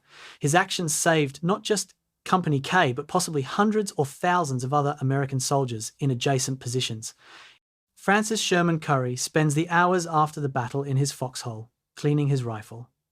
Other soldiers attempt to speak with him, to express admiration or disbelief at what they witnessed. Francis deflects conversation with monosyllabic responses. When Lieutenant Monaghan formally asks Francis to describe his actions for the after-action report, Francis provides a summary so brief it seems inadequate. "I saw what needed doing and did it." Monaghan presses for details. Why did Francis decide to run to the Sherman? How did he know the machine gun still worked? What was he thinking during those actions? Francis's answers are maddeningly simple. Someone had to stop them. The tank was there. I wasn't thinking much, just reacting. These responses will become famous later, quoted in countless retellings, but they frustrate Monaghan, who needs detailed accounts for official records. The statistics of Francis's December 21st actions seem impossible when compiled. Distance travelled under direct fire, over 800 yards back and forth across the battlefield. Enemy forces directly engaged, estimated 500 plus infantry, 4 tanks, multiple machine gun positions. Confirmed enemy casualties, 30 plus killed or wounded, 1 tank destroyed. American casualties prevented, estimated 200 plus if breakthrough had occurred. Duration of action, approximately 5 hours of continuous combat. His survival probability, calculated by modern military analysts using combat simulation software, 0.03%. Yet Francis survives without a scratch. His uniform shows bullet holes in the sleeve and 1 in his helmet. The bullets missed flesh by inches. Everything about December 21st defies probability, contradicts doctrine, and challenges understanding of human capability under extreme stress. As darkness falls on December 21st, Company K remains in position, exhausted but intact. The northern shoulder has held for another day. German forces, stalled by unexpectedly fierce resistance across multiple positions, are falling behind their operational timeline. The offensive, which was supposed to reach the Meuse River in 4 days, has barely progressed in 5. Small unit actions like Company K's defense, multiplied across dozens of positions, are bleeding Germany's final offensive to death. Francis Sherman Currey, the quiet farm boy from upstate New York who the army nearly rejected as unsuitable for combat, has just performed actions that will earn him the Medal of Honor, America's highest military decoration. He doesn't know this yet. He knows only that he survived another day, that his company survived, and that tomorrow will bring more of the same. He sleeps for 14 hours, the first real sleep in 6 days, his body finally overcoming adrenaline and exhaustion. When he wakes, the war continues, but something has changed. The men of Company K look at Francis differently now, with awe mixed with something approaching fear. They have seen what he is capable of, and it both reassures and disturbs them. The ghost of Malmedy has proven himself the scariest soldier in the battle.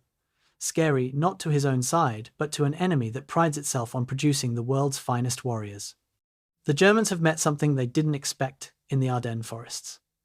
An American soldier who fights with cold, methodical efficiency that matches their own best troops. And he does it all in silence, the way ghosts do. March 2005, the U.S.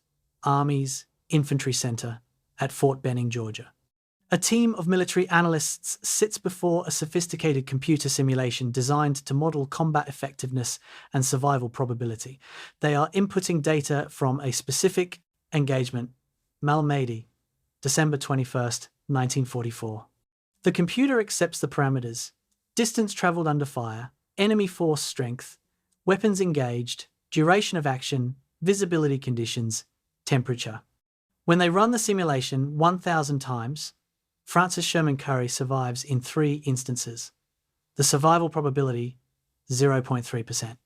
The senior analyst stares at the screen, then checks his inputs for errors.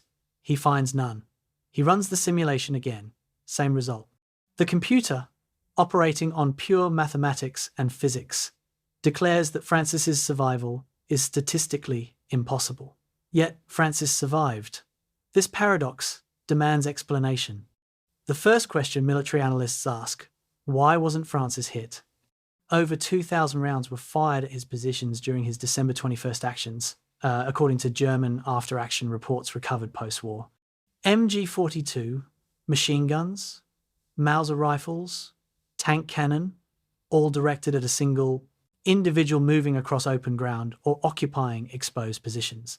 The mathematics of suppressive fire suggest that saturating an area with enough bullets makes survival impossible regardless of cover. Yet Francis crossed 150 yards of open ground twice, occupied a stationary tank for 40 minutes, and moved between multiple exposed positions without receiving a wound. Modern ballistics experts studying this engagement identify 6 specific factors that contributed to his survival, none sufficient alone but collectively creating the narrow possibility that the statistics reveal. Factor 1. Movement timing. Analysis of German weapon systems reveals reload and barrel change requirements that create predictable firing pauses. The MG42, firing at 1,200 rounds per minute, requires barrel changes every 250 rounds to prevent overheating. This creates a 20 to 30 second window every 4 minutes when rate of fire decreases. German doctrine trains gunners to coordinate these pauses, but in combat chaos, coordination breaks down. Francis, either through conscious observation or unconscious pattern recognition, moved during these pauses. Witness testimony describes his movements as seeming to anticipate when fire would slacken rather than reacting after fire diminished. This suggests he was reading the battlefield at a level beyond normal situational awareness, predicting enemy actions rather than responding to them. Factor 2. Terrain microfeatures. The battlefield at Malmedy contained subtle undulations, small depressions, and snowdrifts that offered momentary concealment to someone who knew how to use them. Modern topographic analysis, using original battlefield surveys and contemporary satellite imagery, identifies 47 distinct terrain features along Francis's route to the Sherman tank. Each feature offered between 1 and 3 seconds of obscured visibility from German positions. Strung together perfectly, these features could reduce exposure time from the 90 seconds required to cross 150 yards in the open to approximately 45 seconds of actual visibility to German gunners. Francis apparently identified and used these features instinctively, never moving in a straight line, always flowing from one piece of cover to the next. This requires three-dimensional spatial reasoning, operating faster than conscious thought. Factor 3. Acoustic misdirection. The Sherman tank's metal hull created complex acoustic properties that distorted sound localization. When Francis fired the bow machine gun, the sound bounced off the tank's interior surfaces and emanated from multiple points simultaneously. German soldiers, trained to locate threats by sound, heard gunfire seemingly coming from directions that didn't correspond to the tank's actual position. This explains why German return fire, though volumetrically sufficient to destroy the tank several times over, consistently hit areas slightly offset from Francis's actual position. The Germans were shooting where they heard the gun, not where it actually was. Francis, whether he understood this acoustically or simply observed it practically, used the tank's geometry as a weapon by making enemy return fire predictably inaccurate. Factor 4. German tactical doctrine. The Waffen-SS, despite their reputation, followed rigid tactical procedures that prioritized coordination over flexibility. When Francis's actions disrupted their assault plan, German commanders paused to reorganize rather than improvising responses. This institutional characteristic, intended to maintain control during chaos, created windows of reduced pressure that Francis exploited. Modern military analysis identifies 3 specific moments during the engagement when German forces could have overwhelmed Company K's position through immediate aggressive action, but instead paused to conform to doctrinal procedures. Francis's timing, appearing to anticipate these pauses, suggests either extraordinary luck or an intuitive understanding of enemy psychology that allowed him to predict when pressure would ease momentarily. Factor 5. The artillery decision. Calling artillery fire within 75 yards of your own position requires accepting significant risk of friendly fire casualties. Standard doctrine sets minimum safe distance at 300 yards specifically because shells landing closer create unacceptable danger. Francis called fire at 1/4 the safe distance, violating doctrine deliberately. Post-battle analysis reveals why this worked. The German assault had compressed into a relatively small area, creating a target-rich environment where even scattered artillery would be effective. The Germans, expecting Americans to follow their own doctrine, didn't anticipate fire falling so close to friendly positions. This created surprise and psychological shock beyond the physical damage. Francis's willingness to endanger himself rather than allow German forces to advance demonstrates either suicidal disregard for safety or extraordinary confidence in his ability to survive what should kill him. Given his consistent survival, the latter seems more likely. Factor 6. The bazooka shot. Hitting a moving armoured vehicle at 180 yards with a bazooka requires accounting for rocket trajectory, wind, target movement, and the weapon's inherent inaccuracy. The bazooka's effective range is approximately 100 yards. Beyond that, accuracy degrades exponentially. Francis fired at nearly double the effective range and hit twice. Modern weapons experts, testing period-accurate bazookas under controlled conditions, achieve hit probability of approximately 8% at 180 yards. Francis's hit rate, 100%. This suggests either impossible luck or marksmanship skill far beyond normal parameters. Interviews with Francis, decades later, reveal that he led the target like shooting ducks, treating the tank like a moving target in hunting rather than applying military gunnery techniques. His Farmboy experience translating directly to anti-tank warfare represents an almost comical disconnect between formal training and practical effectiveness. The second question analysts ask, what was Francis thinking during these actions? Post-war interviews provide fragmented answers. Francis describes his mental state during the engagement as simple problems presented themselves, solutions appeared, he executed solutions without deliberation. Modern combat psychology recognizes this as a flow state, a mental condition where conscious thought minimizes and instinctive action maximizes. Athletes describe similar states during peak performance. The difference: athletes experience flow during practice and competition. Francis experienced flow while being shot at by hundreds of trained soldiers attempting to kill him. The rarity of combat flow states under extreme stress suggests Francis possessed an unusual neurological response to danger, transforming what paralyzes most people into something that enhances his cognitive and physical performance. Modern special operations forces, studying Francis's actions, note that his tactics match their advanced training almost perfectly.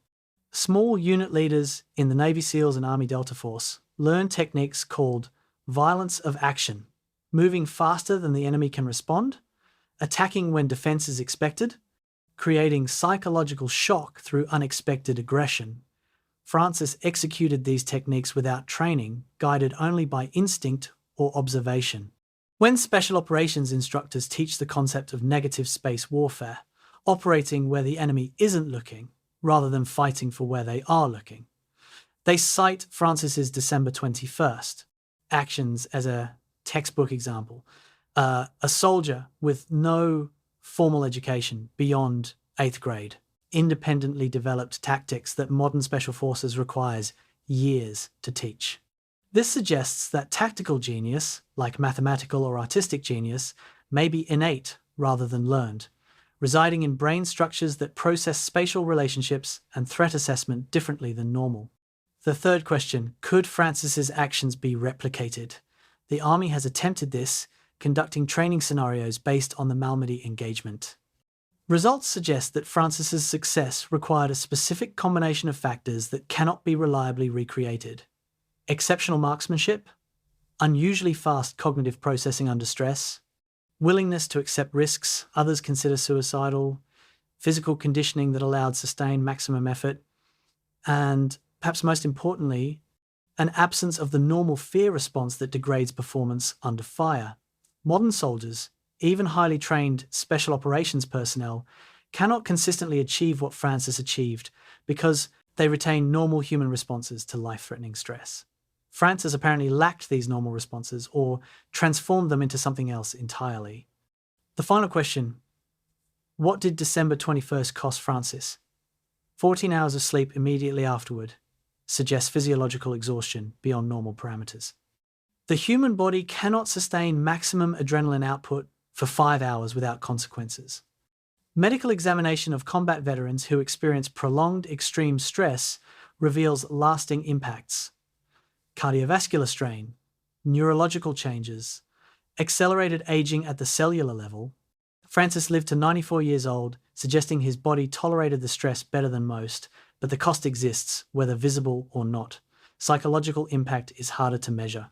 Francis consistently denied experiencing post-traumatic stress, claiming the war didn't haunt him. Modern psychologists are skeptical, suggesting that Francis's habitual emotional control might mask rather than eliminate trauma. But absence of evidence isn't evidence of absence. Perhaps Francis genuinely processed combat differently than others, experiencing danger as problem-solving rather than existential threat. If so, he represents a neurological outlier, a human being whose brain operates outside normal parameters in ways both beneficial for survival and isolating for connection. The anatomy of impossible reveals itself as intersection of skill, circumstance, physiology, and psychology, combining in ways that statistics declare shouldn't happen but demonstrably did. Francis Sherman Currey should have died on December 21st, 1944. Mathematics says so. Physics agrees. Military doctrine insists on it. Yet Francis survived, not through luck alone, but through a confluence of factors that transformed impossible into merely improbable. The computer simulation that gives him 0.3% survival chance is correct mathematically, but wrong practically, because it cannot account for variables it doesn't know to measure. The speed of intuitive tactical processing, the value of moving when everyone else freezes, the power of doing what doctrine declares suicidal, because doing nothing guarantees death anyway. Francis's survival teaches a lesson the military still struggles to learn. Sometimes the correct tactical decision looks wrong to everyone except the person making it, and sometimes being alive afterward proves you were right, regardless of what the manual said. December 22nd, 1944. A German command post 3 miles behind the front lines. Staff officers of the 12th SS Panzer Division gather for their morning briefing, assessing the previous day's failed assault on Malmedy. The division commander, furious about the stalled offensive, demands explanations for why a depleted American company stopped an assault by forces that should have overwhelmed them easily. Officers present after action. Reports describing the engagement. American defensive positions were strong, artillery support effective, resistance fierce. But one junior officer mentions something else, something his men reported that sounds like combat stress or exaggeration. They believe they faced a specialized American unit, possibly Rangers or airborne troops, specifically one soldier who operated across the entire battlefield simultaneously, appearing in multiple locations, eliminating positions with professional efficiency. The commander dismisses this as stress-induced fantasy. The junior officer persists. 12 separate soldiers reported the same observations. The commander files it as a curiosity and moves on. The mythology of Der Geist, the ghost, has begun on the German side. German tactical doctrine emphasizes detailed after-action reporting, a system inherited from the Prussian military tradition that values learning from both success and failure. These reports, thousands of pages discovered in archives after the war, provide extraordinary detail about German perspectives on American combat effectiveness.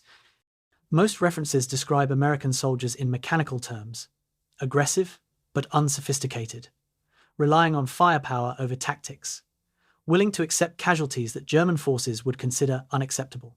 But scattered through reports from the Ardennes campaign are references to something else. American soldiers who fight differently, with tactics resembling German special forces more than standard infantry.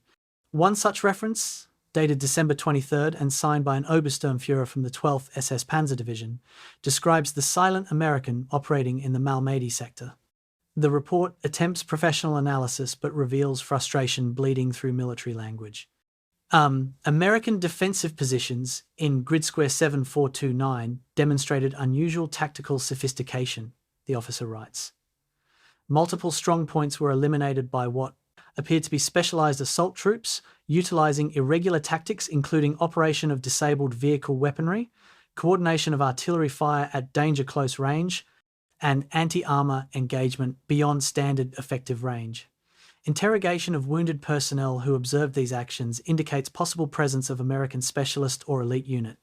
recommend increased force allocation for operations in this sector. The recommendation is never implemented because German forces lack reserves for increased allocation. But the report exists, acknowledging that something unusual opposed them. December 28th, 1944. German military intelligence interrogates an American prisoner captured during a patrol action near Malmedy. The prisoner, a replacement soldier in Company K who has been in combat only 8 days, provides information that German interrogators initially dismiss as fabrication or psychological breakdown. He describes a soldier in his company who isn't normal, who conducts solo operations against German positions, who has survived over 100 days of continuous combat without serious injury, who German soldiers allegedly call Der Geist. The interrogators include this in their report under prisoner reliability assessment. Low, because it sounds like the kind of story soldiers tell to boost morale. But one interrogator, a former German infantry officer who served on the Eastern Front, adds a marginal note. Prisoner's description matches reports from frontline units. Recommend investigation of whether Americans have introduced specialist troops in Ardennes sector. This interrogation report triggers something unusual, a focused intelligence file on a single American soldier. German intelligence rarely tracks individuals below field-grade officers unless they represent specific threats. But beginning in late December 1944, a file accumulates information attempting to identify and profile the specialist in Company K, 30th Infantry Division. The file, discovered in German archives in 1953, contains 8 pages of compiled observations, attempted physical descriptions, tactical analysis, and recommendations. It represents one of the only times in the entire European theatre that German intelligence maintained an active file on an American private soldier. The file never achieves its objective of identifying Francis by name, but it provides extraordinary documentation of his impact from the enemy perspective. The file's physical description is wildly inaccurate. Height approximately 190 centimetres, weight approximately 90 kilograms, possibly Jewish features. Francis was actually 5 feet 9 inches and weighed 160 pounds. The errors reveal that German observers were collecting descriptions from long range in combat conditions from soldiers who hadn't clearly seen the person they described. But the tactical profile demonstrates sophisticated analysis. Subject demonstrates combat skills consistent with specialist training, the file states. Observed movement patterns suggest instruction in infiltration techniques. Marksmanship capability exceptional, particularly at extended range. Willing to accept tactical risks that standard infantry avoids. Operates independently of unit command structure. Assesses battlefield conditions rapidly and exploits opportunities faster than normal decision-making cycles allow. Overall assessment. Subject represents either naturally gifted irregular fighter or member of specialist unit operating undercover as standard infantry. The file includes recommendations that illuminate how seriously German commanders took the threat Francis represented. Sector containing subject should receive enhanced reconnaissance to identify patterns and predict operations, the file suggests. Direct engagement inadvisable due to subject's demonstrated combat effectiveness. Recommend area. Suppression with artillery or armour rather than infantry assault. If capture possible, subjects should be treated as high-value intelligence target and interrogated thoroughly regarding training methods and unit composition. These recommendations, written about a private who officially remained in the lowest rank of the American military, acknowledged that Francis had become a problem significant enough to warrant special tactical consideration. February 5th, 1945. The Battle of the Bulge has been over for 3 weeks. German forces are in full retreat across a broad front. A Wehrmacht infantry unit, surrendering to American forces near the German border, includes soldiers who fought in the Ardennes. During processing, one German soldier asks his American captors, "Whatever happened to that devil soldier at Malmedy?" The American guards have no idea what he's talking about. The German explains, his unit had orders to avoid a specific American position if possible, because of an individual who German soldiers believed was either superhuman or supernatural. Other German prisoners hearing this conversation confirm similar stories. They describe warnings passed between units, verbal cautions about the Silent One or the Ghost operating in specific sectors. These warnings were never formalized in written orders, but spread through the informal communication networks that exist in every army.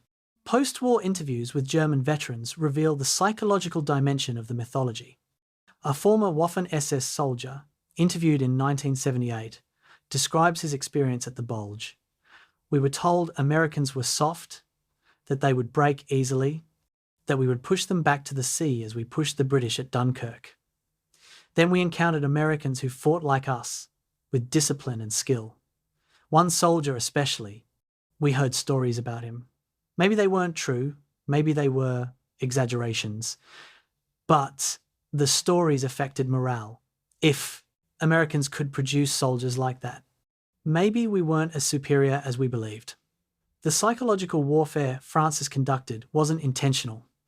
He never knew about the German mythology surrounding him until decades after the war, but it was effective. Nonetheless, fear spreads faster than facts in combat, and the fear of encountering an enemy who operates outside normal parameters can be as demoralizing as actual casualties. The German mythology about Francis reveals something profound about warfare. Reputation becomes weapon. Francis's actual impact on German operations was tactical and local. He killed perhaps 30 German soldiers, destroyed one tank, disrupted one assault, statistically insignificant in a battle involving hundreds of thousands of soldiers. But his reputation, spreading through German units as folkloric warning, potentially influenced decisions made by German commanders who modified tactics or allocated resources differently because they believed they faced specialist opposition. Fear of encountering elite troops can cause regular forces to proceed more cautiously, to request more support, to hesitate at critical moments. Whether German tactical decisions were actually influenced by concern about Francis's presence is unprovable, but the existence of the intelligence file suggests that German commanders considered him significant enough to warrant documentation and specific tactical recommendations. The irony of Der Geist is that Francis remained completely unaware of his German nickname throughout the war, and for decades afterward. He fought his war in silence, never knowing that his enemies had given him a title that acknowledged his effectiveness while mythologizing his actions. When Francis finally learned about the German intelligence file in the 1980s, his response was characteristically brief. They spent time on that. The disconnect between Francis's self-perception as simply doing his job and the German perception of him as a specialized threat demonstrates the gap between how warriors see themselves and how their enemies see them. Francis never considered himself special. The Germans who fought against him clearly did. The ghost of Malmedy existed in German consciousness more vividly than in American consciousness during the war. American commanders knew Francis as an effective soldier, but never recognized him as the threat multiplier that German intelligence identified. This represents a failure of American military culture to recognize and leverage exceptional individual capability. The Germans, despite being the losing side at the Bulge, demonstrated superior recognition of what Francis represented, a force multiplier, an individual whose impact exceeded his rank and position. That they took him seriously enough to create an intelligence file while his own commanders repeatedly rejected him for promotion reveals which side better understood modern warfare's reality. Battles are won or lost by masses, but the margins that determine victory or defeat often come from individuals who operate beyond normal parameters. Francis was one such individual. The Germans recognized it. The Americans took decades longer to fully understand what they possessed in the quiet farm boy from Loch, Sheldrake, who fought his war as a ghost. December 16th through 18th, 1944. Supreme Headquarters Allied Expeditionary Force, located in Versailles, France. General Dwight D. Eisenhower, Supreme Allied Commander, receives fragmentary reports of German attacks in the Ardennes. The initial reports suggest a local counterattack, perhaps a spoiling attack designed to disrupt Allied offensive plans. Eisenhower, one of the war's most capable strategic minds, reviews the information and reaches a conclusion that his intelligence staff has already provided. This is not a major offensive because Germany lacks the capability for major offensives. The assessment seems reasonable based on every piece of intelligence available. German forces have suffered catastrophic losses throughout 1944. Their production capacity has been bombed relentlessly. Their reserves are exhausted. Logic dictates that large-scale offensive action is impossible. Logic is wrong. The intelligence failure at the Bulge represents one of the most complete breakdowns of military intelligence in American history. Every level of the intelligence apparatus, from tactical reconnaissance to strategic analysis, missed or misinterpreted the German buildup. This wasn't simple failure, this was systemic failure reinforced by cognitive bias. Allied intelligence had concluded that Germany was defeated, that the war was essentially over, that only mopping up remained. Every piece of evidence subsequently got filtered through that conclusion. Reports of German armour movements became defensive repositioning. Sounds of heavy vehicles became routine supply. Observations of German engineering work became construction of defensive positions. The pattern was visible in the data, but the data got interpreted to fit the predetermined conclusion rather than challenging that conclusion. December 18th, 1944. 48 hours after the offensive began, 1st Army Headquarters finally grasps the scope of what's happening. German forces have penetrated up to 20 miles deep in some sectors, multiple American units are surrounded or retreating in disorder, communications are disrupted across the front. The situation is catastrophic, potentially war-losing, if German forces reach the Meuse River and split Allied forces. General Omar Bradley, commanding 12th Army Group, and Field Marshal Bernard Montgomery, commanding 21st Army Group, meet to coordinate response. The meeting degenerates into argument about strategy and command authority. While generals argue, soldiers fight without clear direction, without coordinated support, without the unity of command that doctrine insists is essential for success. The command confusion during the Battle of the Bulge's first 72 hours created a leadership vacuum that placed impossible burdens on junior officers and non-commissioned officers. Company and battalion commanders made strategic decisions that should have been made at division or corps level because higher headquarters couldn't provide guidance. The 30th Infantry Division, defending the northern shoulder, received 19 contradictory orders in 3 days. Hold position, prepare to withdraw, counterattack to relieve surrounded units, establish secondary defense line, return to original positions. Each order was presumably correct based on the information available to whoever issued it, but collectively they created chaos. Unit commanders learned to follow the order that made most sense locally and ignore orders that seemed disconnected from battlefield reality. December 20th, 1944. General George Patton, commanding 3rd Army to the south, receives orders to disengage from his current operations, pivot his entire army 90 degrees north, and counterattack into the German penetration's southern flank. This represents one of the most difficult maneuvers in warfare. Disengaging from an enemy, moving tens of thousands of troops across winter roads, and attacking in a new direction without pause for rest or reorganization. Patton, displaying the aggressive operational skill that made him simultaneously admired and feared, accomplishes the maneuver in 3 days. But even Patton's brilliance cannot compensate for the strategic surprise that allowed the German offensive to develop unchecked. The response, however effective, comes days after German forces achieved their initial breakthrough. Those days cost thousands of American casualties that better intelligence might have prevented. December 21st. The day Francis Currey fights his battle at Malmedy, 1st Army Headquarters, still doesn't fully understand the situation. Staff officers plot German penetrations on maps, calculating force ratios and predicting future German capabilities. Their analysis remains infected by the same assumptions that caused the initial intelligence failure. The belief that German offensive capability is limited, that the breakthrough will culminate quickly, that Allied material superiority will inevitably prevail. These assumptions are eventually proven correct, but eventually means weeks and tens of thousands of casualties. On December 21st specifically, while Francis holds his position through individual action, command focuses on division and corps level movements, unaware that the battle's outcome is being determined by captains, lieutenants, and private soldiers fighting isolated actions that collectively determine where the line holds or breaks.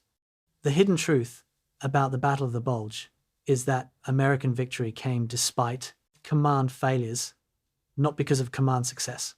The official histories will credit Eisenhower's rapid response, Patton's counterattack, Montgomery's organizational skill in stabilizing the northern sector. These contributions matter, but they come after the critical period when the offensive might have succeeded. The Battle of the Bulge was saved by junior officers making sound tactical decisions without clear guidance, by non-commissioned officers holding positions without support, and by private soldiers like Francis Currey, who fought beyond doctrine's requirements because retreat meant death.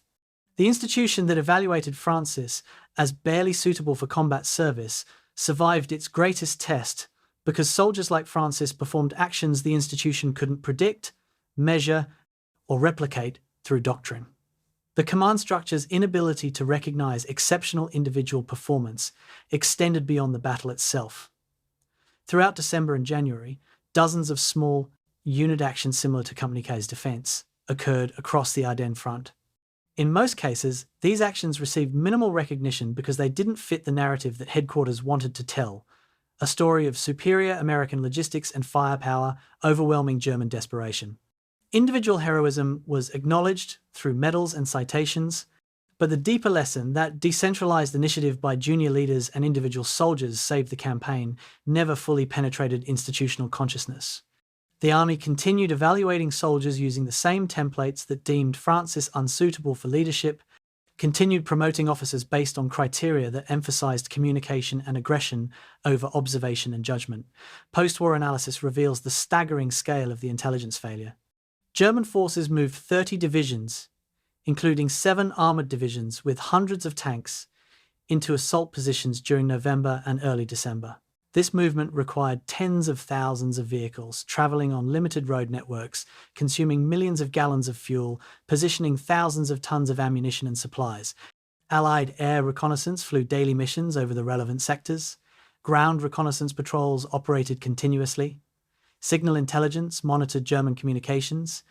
Despite this comprehensive intelligence collection, Allied commanders were completely surprised when the offensive began.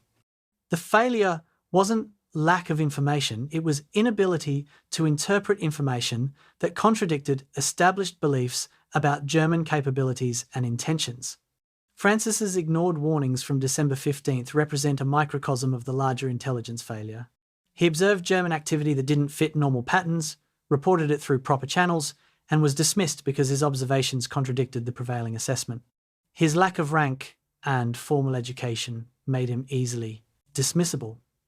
The intelligence officer who filed his report under defensive preparations wasn't malicious or incompetent. He was simply operating within a system that valued credentials over observation, institutional consensus over individual insight. How many other soldiers, like Francis, saw signs of the coming offensive but weren't believed? How many warnings reached headquarters but were filed away because they didn't fit the expected narrative? The Battle of the Bulge ended in Allied victory. German forces exhausted their offensive capability, lost irreplaceable men and equipment, and shortened the war by perhaps 4 to 6 months through forcing Germany to commit reserves that might have prolonged defensive operations later. But the victory came at terrible cost. 89,000 American casualties, including 19,000 killed.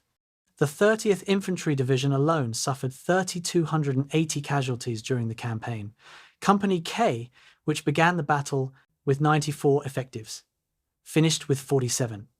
How many of those casualties might have been prevented if intelligence had functioned correctly? If commanders had believed the warnings? If defensive preparations had been adequate rather than minimal? The lesson that should have emerged from the Bulge is that institutional confidence in predetermined conclusions can be more dangerous than enemy action. The German offensive succeeded initially not because German forces were stronger, but because American forces were unprepared mentally more than materially. The weapons, ammunition, and soldiers were in position. The belief that those resources might be needed was absent. When Francis Currey prepared his defensive position on December 15th, stockpiling ammunition and planning fallback routes, he operated from the assumption that his survival depended on preparation for worst-case scenarios. Command operated from the assumption that worst-case scenarios were impossible. Francis survived. Command's assumptions led to catastrophe, yet the evaluations that deemed Francis unsuitable for leadership positions remained in his file, unchanged by the fact that his judgment proved superior to that of officers and generals operating with vastly more information and experience. Sometimes the private sees clearly what the general cannot, but military hierarchies aren't structured to allow information to flow effectively upward from those with least power to those with most authority. The Bulge demonstrated this failure. Thousands of American soldiers paid for it with their lives.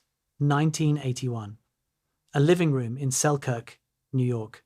Francis Sherman Currey, age 62, sits across from a military historian conducting interviews with Medal of Honor recipients.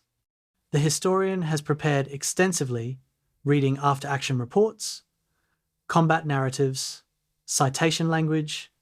He expects a certain type of story. Heroism, inspiration, perhaps some reluctance to discuss, painful memories. What he gets instead is something that doesn't fit the template. When asked to describe his thoughts during the December 21st action at Malmedy, Francis pauses for nearly 30 seconds before answering. Time moved differently, he finally says. Everything became simple. See problem, solve problem. Nothing else mattered. The historian probes deeper, asking Francis to elaborate on his decision-making process. There wasn't really deciding, Francis says.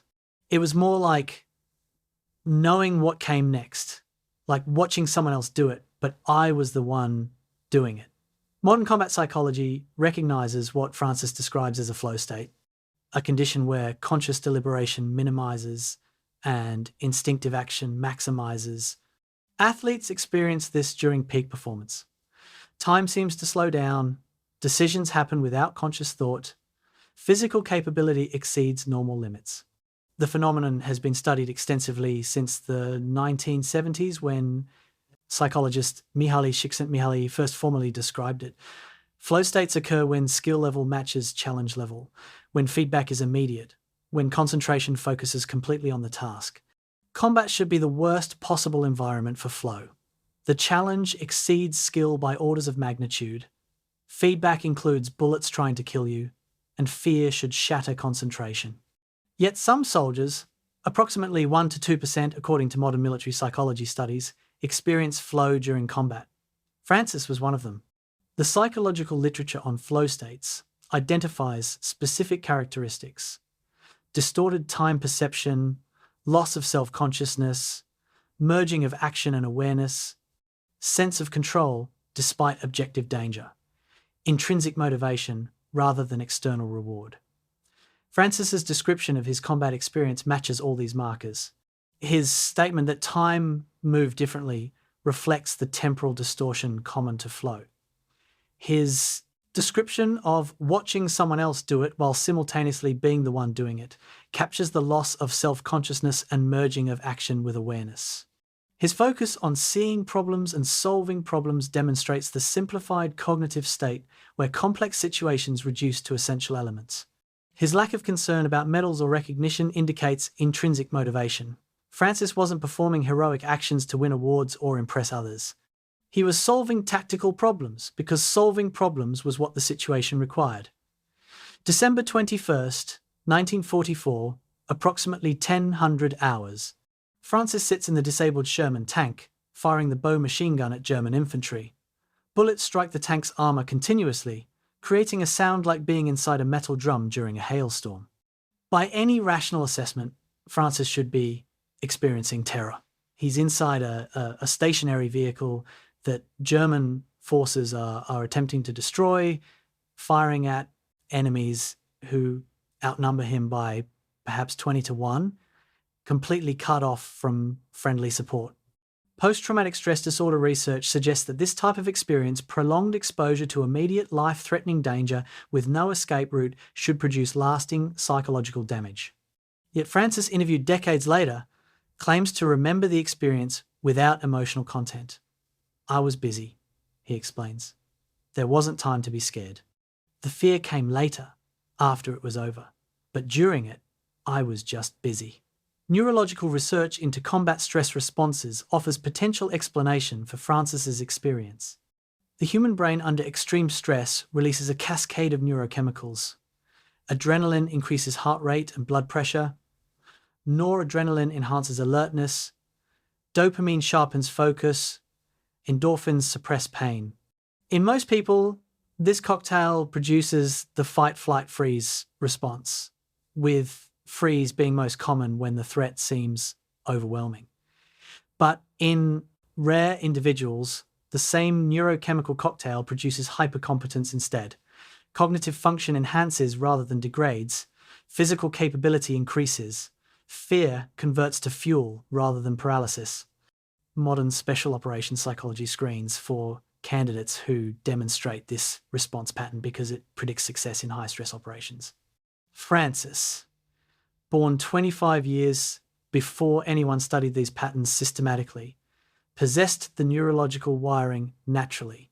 The historian conducting the 1981 interview asks Francis about the most dangerous moment during December 21st. Francis considers the question, then answers, "Calling artillery on my position. That was the one time I thought I might die." This is revealing. Running across open ground under machine gun fire, not the scariest moment. Operating a stationary vehicle while being engaged by tanks, not the scariest moment. Firing a bazooka at nearly double its effective range, not the scariest moment. Calling artillery, danger close, accepting friendly fire as preferable to allowing German breakthrough, that was when Francis thought he might die. The distinction suggests Francis's risk assessment operates differently than normal. Direct enemy action against him didn't trigger fear responses because he maintained agency. He could move, shoot back, take evasive action. Calling artillery meant surrendering agency, accepting that his survival depended on factors beyond his control. For someone whose combat effectiveness derives from maintaining control through action, helplessness posed greater psychological threat than enemy fire. Post-combat physiological responses provide additional insight into what Francis experienced. After December 21st ended, Francis slept 14 hours, an unusually long period, suggesting profound physical exhaustion. The human body cannot maintain maximum adrenaline output for 5 hours without consequences. Heart rate during extreme stress can exceed 180 beats per minute. Blood pressure spikes. Muscles consume energy reserves faster than metabolism can replace them. The crash after sustained flow state can be dramatic. Some athletes report sleeping 12 to 16 hours after competitions, their bodies recovering from the neurochemical overload. Francis's 14-hour sleep represents similar recovery from physiological stress that his conscious experience didn't register during the action. His body paid costs that his mind deferred during combat. Modern military psychology attempts to train flow states, teaching soldiers techniques to access peak performance under stress. Breathing control, visualization, progressive exposure to stressors, all designed to help soldiers function effectively when bullets fly. Success rates are modest. Most soldiers cannot reliably enter flow state under combat conditions because the fear response overwhelms training. This suggests Francis's capability wasn't trained but innate, emerging from brain structure or neurochemistry that differs from normal parameters. Some people are born with perfect pitch or eidetic memory. Perhaps Francis was born with combat flow state capacity. This makes his capability valuable, but not replicable through doctrine or training. The psychological cost of Francis's combat experience remains uncertain. He consistently denied experiencing post-traumatic stress disorder symptoms, no nightmares, no hypervigilance, no emotional numbing beyond his pre-existing quietness. Modern psychologists remain skeptical of these claims, suggesting that someone who experienced the intensity of combat Francis endured must carry psychological scars, whether visible or not. But absence of evidence isn't evidence of absence. Perhaps Francis genuinely processed combat differently than others, experiencing danger as intellectual challenge rather than existential threat. If his neurological response to stress was fundamentally different, his psychological aftermath might be equally atypical. Some trauma specialists suggest that PTSD emerges when experience exceeds processing capacity. If Francis's processing capacity was unusually high, perhaps the experiences that would shatter others left him intact. The one moment Francis admits affected him emotionally occurs not during combat, but after.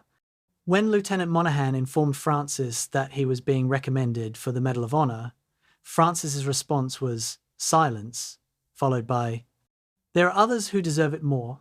This suggests Francis processed his actions not as heroism but as necessity, viewing his survival as a combination of skill and luck rather than exceptional courage. The disconnect between how Francis saw himself and how others saw him persisted throughout his life. He remained convinced he was ordinary, simply a soldier who did his job.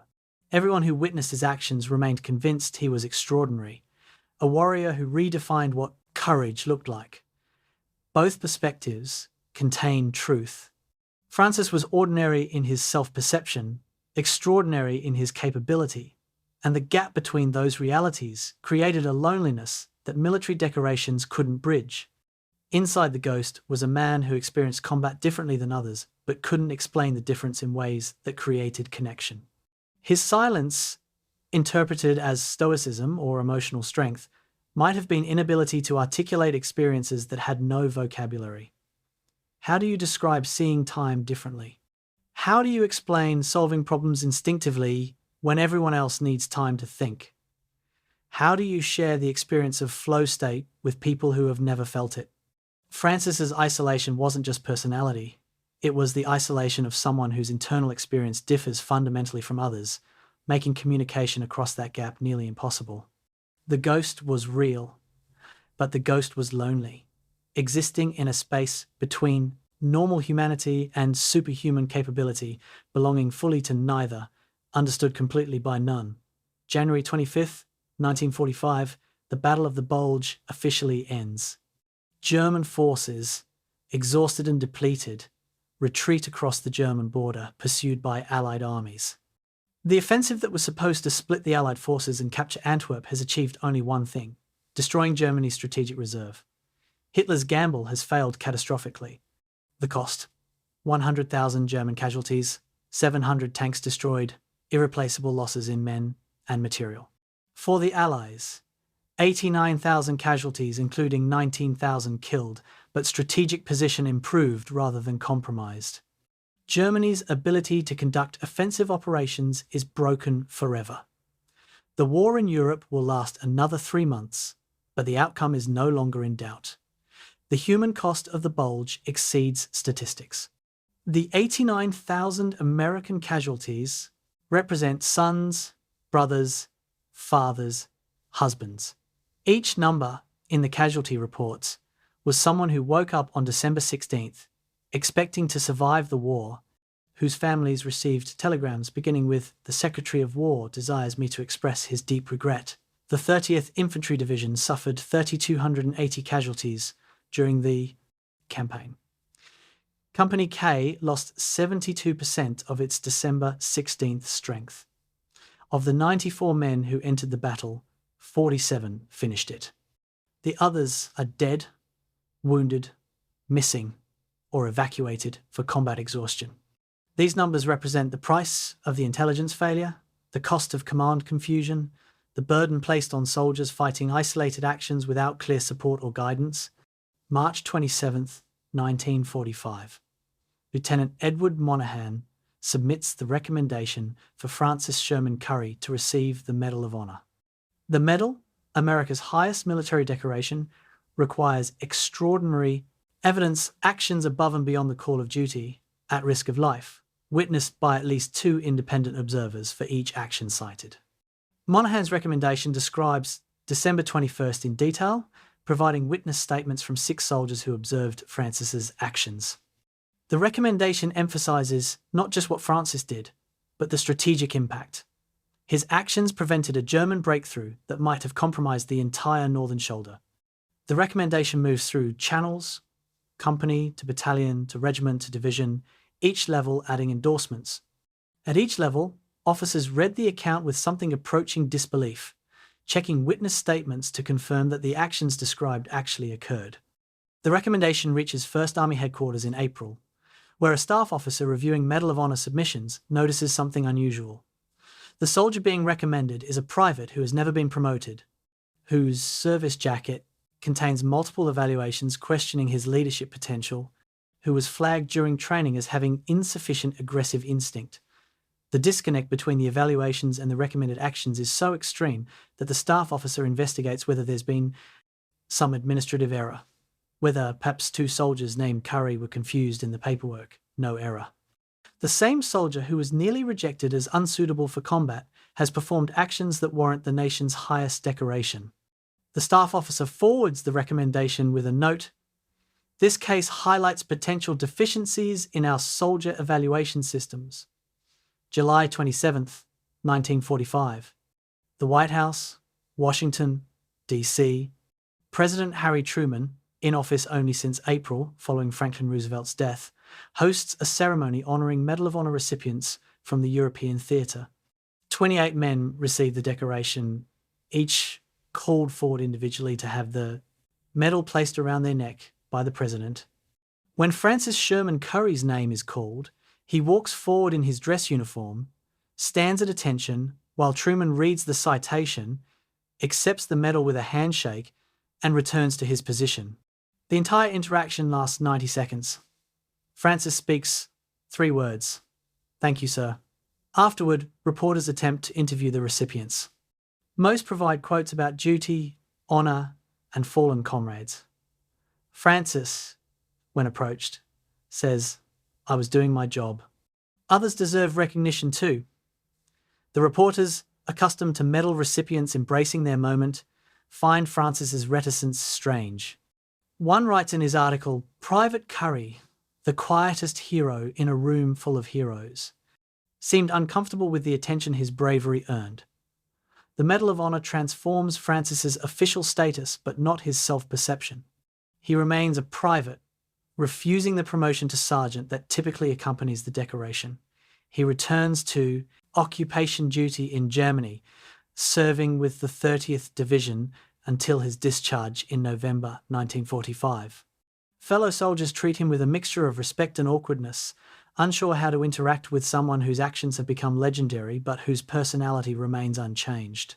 Francis wants only to finish his service and return home.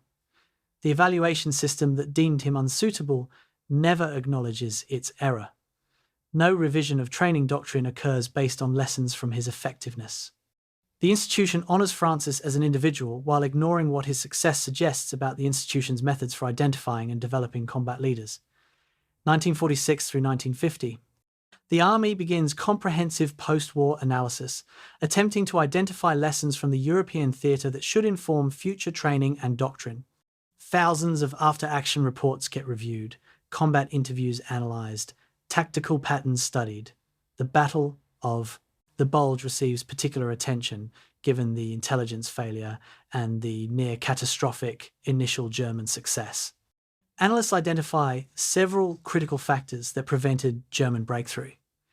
The northern and southern shoulders holding firm limited penetration width. Rapid American reinforcement prevented exploitation of initial success. Terrain and weather eventually favoured defence over offence. But the analysis largely ignores the small unit actions that actually held the shoulders. The emphasis remains on division and corps-level operations, on logistics and material superiority, on the factors that fit comfortable narratives about American military success. One junior officer conducting after-action analysis discovers Francis Currey's story while reviewing 30th Division records. Intrigued by the disconnect between evaluation and performance, he writes a detailed case study examining how a soldier rated as barely adequate performed actions that earned the Medal of Honor. The case study argues that evaluation systems need fundamental revision, that the criteria for identifying effective soldiers don't match the actual characteristics that predict combat success. The study gets filed in the Army War College Library. Approximately 12 people read it over the next 30 years. No policy changes result. The institutional resistance to questioning established evaluation methods proves stronger than evidence that those methods failed catastrophically. 1952. The Army publishes a revised field manual for infantry operations incorporating lessons from World War II. The manual emphasises individual initiative as a primary training objective, a significant shift from pre-war doctrine that prioritised obedience and unit cohesion over independent action. This represents recognition that modern warfare's dispersion and complexity requires soldiers capable of making sound decisions without direct supervision. The doctrinal change is important and overdue. But the manual never explicitly credits the small unit actions at the Bulge that demonstrated the value of individual initiative. Francis Currey isn't mentioned. The quiet farmboy who embodied the principle the doctrine now codifies remains invisible in the manual that his actions helped inspire. The reckoning after the Bulge is incomplete. The battle is studied extensively, lessons are extracted, doctrine evolves, but the deeper lessons about how institutions evaluate people, about the gap between formal credentials and actual capability, about listening to warning signals that contradict comfortable assumptions, these lessons remain largely unlearned. Francis Sherman Currey proved that the evaluation system was broken, that quiet competence can be more effective than aggressive confidence, that soldiers who don't fit templates might be exactly what desperate situations require. The institution honoured Francis, but didn't fundamentally change based on what his success revealed about its own failures. The next war in Korea will feature new evaluation failures, new soldiers deemed unsuitable who prove essential, new warnings ignored until crisis forces recognition. The pattern persists because changing institutional culture is harder than changing tactical doctrine. Francis's Medal of Honor hangs in his parents' farmhouse in Loch, Sheldrake. His service jacket, containing all those evaluations, questioning his suitability, sits in a filing cabinet in the National Archives. Both are real, both tell truth. The gap between them reveals a military institution that struggles to recognise effectiveness that doesn't match its preconceptions, that honours heroes while maintaining systems that nearly prevented those heroes from ever getting the chance to prove themselves. 1973. Fort Benning, Georgia. Infantry Officer Candidate School. A tactical instructor stands before a class of prospective Army lieutenants, preparing to present a case study in small unit tactics under extreme conditions. The scenario: Malmedy, December 21st, 1944. The instructor provides context: German offensive, depleted American company, overwhelming enemy force, then describes the tactical problem. How do you hold an untenable position against superior numbers when retreat means compromising the entire defensive line? The candidates, young men training to lead infantry platoons, offer solutions: request reinforcements, call for air support, establish fallback positions, coordinate with adjacent units. Standard answers reflecting standard training. The instructor nods, then reveals what actually happened. One soldier, operating independently, conducted offensive actions across the entire battlefield that broke the German assault. The candidates are skeptical until the instructor provides documentation: witness statements, after-action reports, Medal of Honor citation. This is the Currey scenario. The instructor says, study it. Because someday you might face something similar, and everything you've learned about proper procedure might be exactly wrong for the situation you're in. The Currey scenario becomes part of infantry school curriculum, taught and retaught to thousands of officers over the following decades. But the lesson undergoes subtle transformation in transmission. The official version emphasises aggressive defence and individual initiative, concepts that fit comfortably within existing doctrine. What gets lost is the deeper lesson: that Francis succeeded specifically because he ignored doctrine, that his effectiveness emerged from operating outside the templates that training tried to impose. The institution incorporates Francis's actions as an example of principles it wants to teach, while missing that his actions demonstrated those principles' limitations. The military cannot easily teach, ignore your training, when training doesn't fit reality, because that undermines the entire training enterprise. So Francis becomes a case study in tactical creativity within proper bounds, when the truth is he succeeded by abandoning bounds entirely. 1984, Fort Benning again, but now the Ranger School, training ground for the Army's elite light infantry leaders. Ranger students, pushed to physical and mental limits through months of intensive training, study historical examples of small unit operations under extreme conditions. Malmedy appears in the curriculum alongside Operation Eagle Claw, Mogadishu, other battles where small groups faced overwhelming odds. The Ranger instructors focus on Francis's tactical decisions, using the disabled tank as a fighting position, calling artillery danger close, engaging armour beyond normal effective range. These decisions demonstrate Violence of action. A ranger principle emphasizing speed and aggression to overcome numerical disadvantage. The instructors cite Francis as an example of what rangers should aspire to: combat effectiveness that transcends normal limits through superior tactics and unshakable will. 2001. September 11th changes everything. The United States enters conflicts in Afghanistan and Iraq that will last decades, creating a new generation of combat veterans and forcing reconsideration of infantry tactics for asymmetric warfare. The Army discovers that conventional doctrine, designed for mechanized warfare against peer competitors, fits poorly against insurgent enemies who operate without formal structure. Training shifts toward decentralized operations, emphasizing small unit independence and individual soldier decision-making. The post-9/11 military rediscovers principles that Francis embodied in 1944. Adaptability matters more than procedure. Individual judgment matters more than adherence to doctrine. Effectiveness comes from doing what works rather than what's expected. The training reforms explicitly reference lessons from successful small unit actions in World War II, though rarely mentioning Francis by name. 2015. Afghanistan, Helmand Province.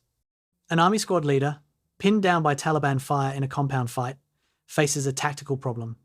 His squad cannot advance, cannot retreat, and will be overrun if reinforcements don't arrive soon. The squad leader, remembering case studies from his infantry training, makes what he later describes as a Currey choice.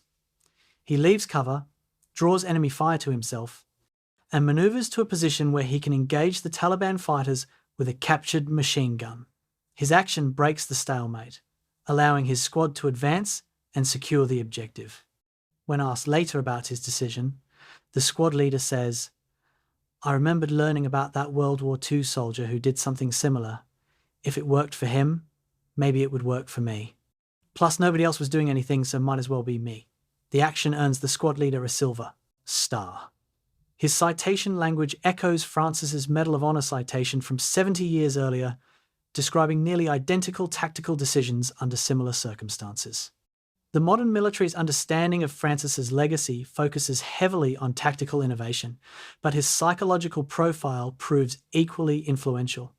Special operations selection processes, particularly for SEAL and Delta Force candidates, screen explicitly for personality traits that Francis embodied. Emotional control under stress, ability to function independently, comfort with ambiguity, capacity for rapid decision-making without extensive deliberation. Modern military psychologists recognize that the traits Francis's World War II evaluators considered problematic, his quietness, his independence, his apparent emotional flatness, actually predict success in high-stress operations. The evaluation criteria that nearly disqualified Francis from infantry service in 1943 now serve as selection criteria for elite units. The military has learned, slowly and incompletely, to value what it once rejected. Statistical analysis reveals Francis's influence on doctrinal evolution. Pre-1945 infantry doctrine was approximately 73% obedience-focused, emphasizing following orders and maintaining unit cohesion above individual judgment. Post-1945 doctrine shifted to 58% initiative-focused, acknowledging that modern warfare's dispersion requires soldiers capable of operating without constant supervision. This shift, influenced by thousands of small unit actions throughout World War II, of which Francis's was merely one example, represents fundamental reconception of what armies need from individual soldiers. The shift continues. Modern infantry doctrine is approximately 78% initiative-focused, with obedience expected primarily in garrison rather than combat. Francis didn't cause this evolution alone, but his example provided ammunition for reformers arguing that the old model was obsolete. The Medal of Honor Museum in Arlington, Texas, maintains permanent exhibits honoring recipients of America's highest military decoration. Francis Sherman Currey's exhibit is modest. His medal, his citation, photographs from his service, a brief biography. Museum staff noticed that active duty soldiers visiting the museum spend disproportionate time at Francis's exhibit compared to others. When asked why, soldiers frequently mention the disconnect between Francis's demeanor, quiet, unassuming, seemingly ordinary, and his actions. One Marine captain, visiting in 2018, says most Medal of Honor stories, you can kind of see it coming. The person seems heroic, looks like a warrior, acts the part. Currey looks like an accountant. That's weirdly inspiring, because it suggests that maybe anyone can rise to that level if circumstances demand it. You don't have to be born looking like a hero to become one. Modern training incorporates 14 hours of instruction on independent action in combat, teaching soldiers how to make sound tactical decisions when isolated from leadership or when situations develop faster than commands can be communicated. The equivalent training in 1945 was approximately 2 hours, focused primarily on survival skills rather than tactical decision-making. This expansion reflects recognition that modern warfare's complexity requires every soldier to think like a leader, that the distinction between following orders and making decisions has collapsed under battlefield conditions where communications fail and situations change faster than headquarters can respond. Francis's December 21st actions demonstrated what one soldier could accomplish through independent decision-making. Modern doctrine attempts to develop that capability systematically across the entire force. Post-Vietnam Medal of Honor actions show striking similarities to Francis's tactical patterns.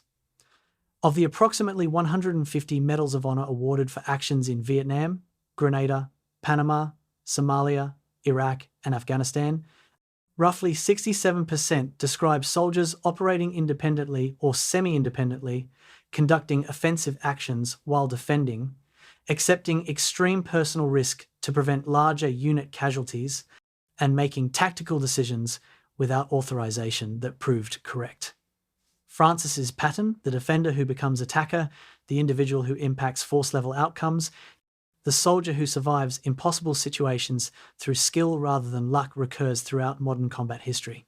This suggests Francis wasn't unique, but rather exemplary, representing a type of soldier that exists in every generation, but whom military institutions struggle to identify systematically.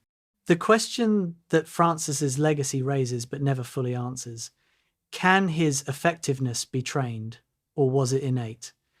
The Army spends billions attempting to develop Francis-type soldiers through realistic training, psychological conditioning, and tactical instruction. Success rates are modest. Most soldiers, even after extensive training, cannot reliably perform under extreme stress the way Francis performed naturally. This suggests that warrior capability, like athletic or artistic genius, has an innate component that training can develop but not create.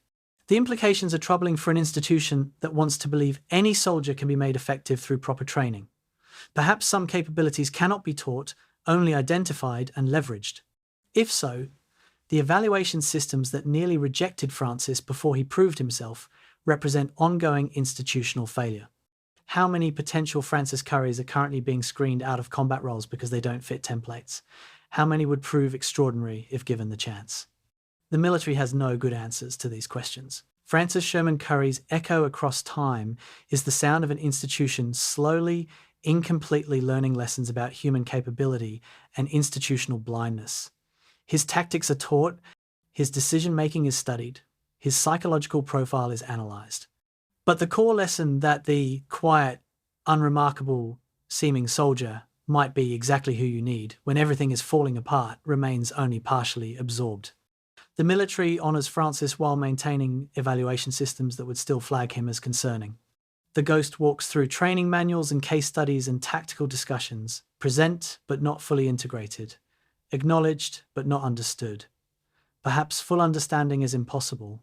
Perhaps Francis represented a unique combination of capability, circumstance, and psychology that cannot be replicated or systematized. Or perhaps he was simply the first visible example of something that exists more commonly than institutions recognize: the ordinary person who becomes extraordinary when circumstances demand it, who never looks like a hero until the moment when heroism becomes the only option for survival. Francis's legacy is the possibility that such people exist everywhere, waiting for their moment, invisible until circumstances reveal them, ready to do impossible things if someone gives them the chance. August 1945. The war in Europe has been over for 3 months. Francis Sherman Currey, discharged from the army with the Medal of Honor and a service record that tells a story he never speaks about, returns to Loch, Sheldrake, New York. Population, still approximately 437, the same hamlet he left in October 1942. Nothing has changed except Francis, and perhaps even that change is less dramatic than his service record suggests. He moves back into his parents' farmhouse. He begins working the farm again, milking cows, mending fences, doing the same work he did before the war. When neighbours ask about his service, he deflects with brief responses. It was hard. It's over now. When someone mentions the Medal of Honor, Francis changes the subject. He wants to be the person he was before, the quiet farm boy who did his work and lived his life without fanfare. The war produced a hero. The hero wants only to stop being a hero and return to being Francis. 1948. Francis marries Helen, a local woman who knew him before the war. The wedding is small, family and close friends only. Francis wears a suit, not his uniform. The Medal of Honor stays home, stored in a drawer with his other service memorabilia that Francis never displays. Helen learns quickly that Francis won't discuss the war, that questions about his service meet silent deflection, that the man she married carries experiences he's chosen to isolate from his civilian life. This isn't unusual among veterans. Many men return from war unwilling to share what they experienced with people who weren't there. But Francis's silence is more complete than most. He doesn't attend reunions. He doesn't join veterans organisations. He doesn't maintain contact with anyone from Company K. The war happened. It ended. Francis treats it as a closed chapter, relevant to his past but not his present, 1950s and 60s. Francis works as a concrete finisher and building worker, jobs requiring physical labour and precision but minimal social interaction. He's known in Sullivan County as competent and reliable. A man who shows up on time, does quality work, and leaves without unnecessary conversation.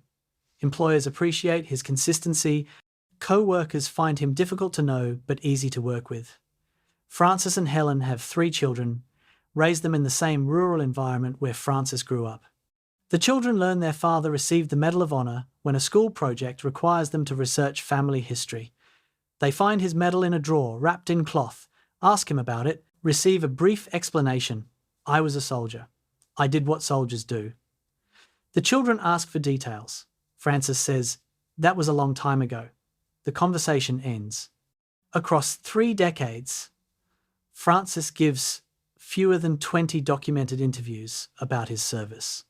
Most occur when reporters track him down on Medal of Honor anniversaries or when local newspapers want to write human interest stories. Francis tolerates these intrusions but doesn't embrace them. His responses to questions are consistently brief. When asked to describe December 21st, he says, variations of, I was doing my job. A lot of men did their jobs that day. When asked if he was scared, he says, everyone was scared. Being scared doesn't matter if there's work to do. When asked what he wants people to know about the war, he says that it was terrible and we're lucky it's over. Reporters, expecting inspiring quotes or dramatic recounting of heroic actions, find Francis's modesty frustrating. One reporter writes in 1967, Mr. Currey seems almost annoyed by his Medal of Honor, treating it as an unfortunate accident of history rather than an honour to be celebrated. 1994. The 50th anniversary of the Battle of the Bulge brings renewed interest in the battle's veterans. Francis receives an invitation to return to Malmedy for commemorative ceremonies. He initially declines, having refused similar invitations for decades. But Helen, now in her 70s, persuades him to accept. They travel to Belgium, Francis's first return to the battlefield since 1945. Belgian officials have erected a memorial stone marking approximately where Company K defended. The stone includes Francis's name, among others who held the northern shoulder. Francis stands before the memorial, silent, while Belgian and American dignitaries give speeches about courage and sacrifice. When asked if he wants to say anything, Francis approaches the memorial, places his hand on the stone, and stands there for several minutes without speaking. An American general, thinking Francis is overwhelmed with emotion, asks if he's all right. Francis turns and says, "I was thinking about the ones who didn't come home. They should be remembered, not me." Then he walks away from the ceremony, away from the cameras and the speeches, and stands alone at the edge of the old battlefield, looking at forests that have regrown over the scars of war. The memorial stone dedication includes information about Francis's actions that he never shared with his family. His children learn details about December 21st from strangers' speeches rather than from their father. After the ceremony, one of Francis's sons asks why he never told them the full story. Francis considers the question. "What would you want me to say?" he asks. "That I was terrified and exhausted and I did things I still don't fully understand, that men died while I survived and I don't know why. What good would telling you do?" The son presses. "We could have been proud of you." Francis shakes his head. "You can be proud or not. What I did was 50 years ago. It doesn't change who I am now." The conversation illustrates the gap between how the world sees Francis's wartime actions and how Francis sees them. The world sees heroism worth celebrating. Francis sees duty, that's done, and past, that's past. 2015, Francis Sherman Currey, aged 96, gives his final interview to a military historian working on a comprehensive study of Medal of Honor recipients. The historian asks a question that others have asked before, but which Francis has never fully answered. What would you want people to know about your service? Francis thinks for a long time before responding. That all of us were scared, all of us did our best, some of us lived and some of us died, and mostly it was chance rather than anything special about the ones who lived. I was lucky, that's all. Lucky to have good soldiers around me. Lucky to survive when better men didn't. If people want to remember anything, remember that wars are decided by regular people doing regular jobs under terrible circumstances. There's nothing glorious about it. It needs doing sometimes, and then it's done, and then you try to forget it enough to have a life after. October 6th, 2019, Francis Sherman Currey dies of natural causes in Selkirk, New York, age 94. His obituary in local newspapers mentions his Medal of Honor in the third paragraph, after describing his career in construction and his family. The obituary includes a quote from Francis's son. "Dad never wanted to be famous. He wanted to be a good father and a good worker and a good neighbour. He succeeded at all three. The war was something that happened to him, not something that defined him." National media pick up the obituary, running stories about the quiet hero and the humble warrior. Most stories lead with the Medal of Honor, treating Francis's post-war life as an afterthought. This reversal would have annoyed Francis, who spent 74 years insisting that his post-war life mattered more than his wartime service. Francis's funeral is attended by family, neighbours, veterans groups honouring a Medal of Honor recipient, and representatives from the army. Military honours include casket draped with American flag, rifle salute, playing of taps, folding and presentation of flag to his widow. The ceremony is dignified and brief. No speeches. No eulogies beyond the chaplain's standard words. Francis arranged his funeral years earlier with specific instructions. Minimal ceremony, no praise, remember the dead, not the living. His family honours these instructions. The man who performed impossible actions lies in Loch Sheldrake Cemetery under a simple headstone. Francis Sherman Currey, Medal of Honor recipient, beloved husband and father. The understatement would have pleased him. 3 generations of Curreys serve in the United States military after Francis. His children, his grandchildren, his great-grandchildren. All volunteer for infantry, though none match Francis's combat record because none face comparable circumstances. Modern military training includes case studies of Francis's actions. His tactical decisions are analysed in classrooms. His psychological profile is studied by researchers attempting to understand combat effectiveness. His story is told to soldiers who need inspiration. But the Francis that exists in military mythology bears little resemblance to the man who farmed in Loch Sheldrake, worked construction in Sullivan County, and treated his Medal of Honor as an embarrassing memento from a period of his life he'd rather forget. The hero and the man were the same person but lived different lives. One condensed into hours of December 1944, the other spread across 74 years of quiet dignity.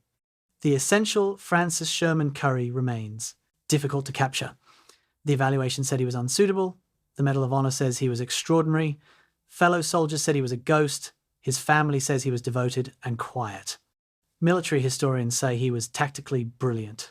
He said he was lucky. All these assessments contain truth, but none capture the complete person. Perhaps that's appropriate. Perhaps the mystery of Francis is that there is no mystery. He was simply someone who did what circumstances required without theatricality or false modesty, who survived extraordinary danger through a combination of skill and chance, and who refused to let those experiences dominate the rest of his life. The scariest soldier at the Bulge became the quietest veteran at home, and the disconnect between those identities was where Francis lived. In the gap between what he did and who he was, between others' narratives about him and his own understanding of himself, between the war that revealed him and the peace that defined Francis. Sherman Currey's legacy is not primarily tactical innovation or combat effectiveness, though his influence in those areas is real. His legacy is the possibility that resides in ordinary people, the potential for extraordinary action that sits dormant until circumstances demand it, the proof that heroism doesn't require looking or acting heroic until the moment when it matters. He never wanted to be an example or an inspiration. He wanted to milk cows and pour concrete and raise his children in peace.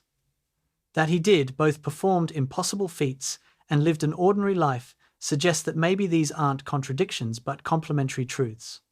Maybe the warrior and the farm boy are the same person, one revealed by crisis and one revealed by peace. Maybe Francis's real lesson is that you can do impossible things and then return to being yourself, that extraordinary actions don't require transforming into someone you're not, that the quiet man who seems ordinary might be exactly who you need when the world is ending. The ghost was real. The ghost was also just Francis doing what needed doing, surviving when survival seemed impossible, and then going home to live the life he always wanted, quiet, purposeful, unburdened by fame he never sought. In an age that celebrates self-promotion and demands visibility, Francis Sherman Currey lived and died insisting that his greatest accomplishment wasn't the day he saved hundreds of lives, but the decades he spent afterward being a good husband, father, and neighbour. Perhaps he was right. Perhaps that's the most impossible achievement of all.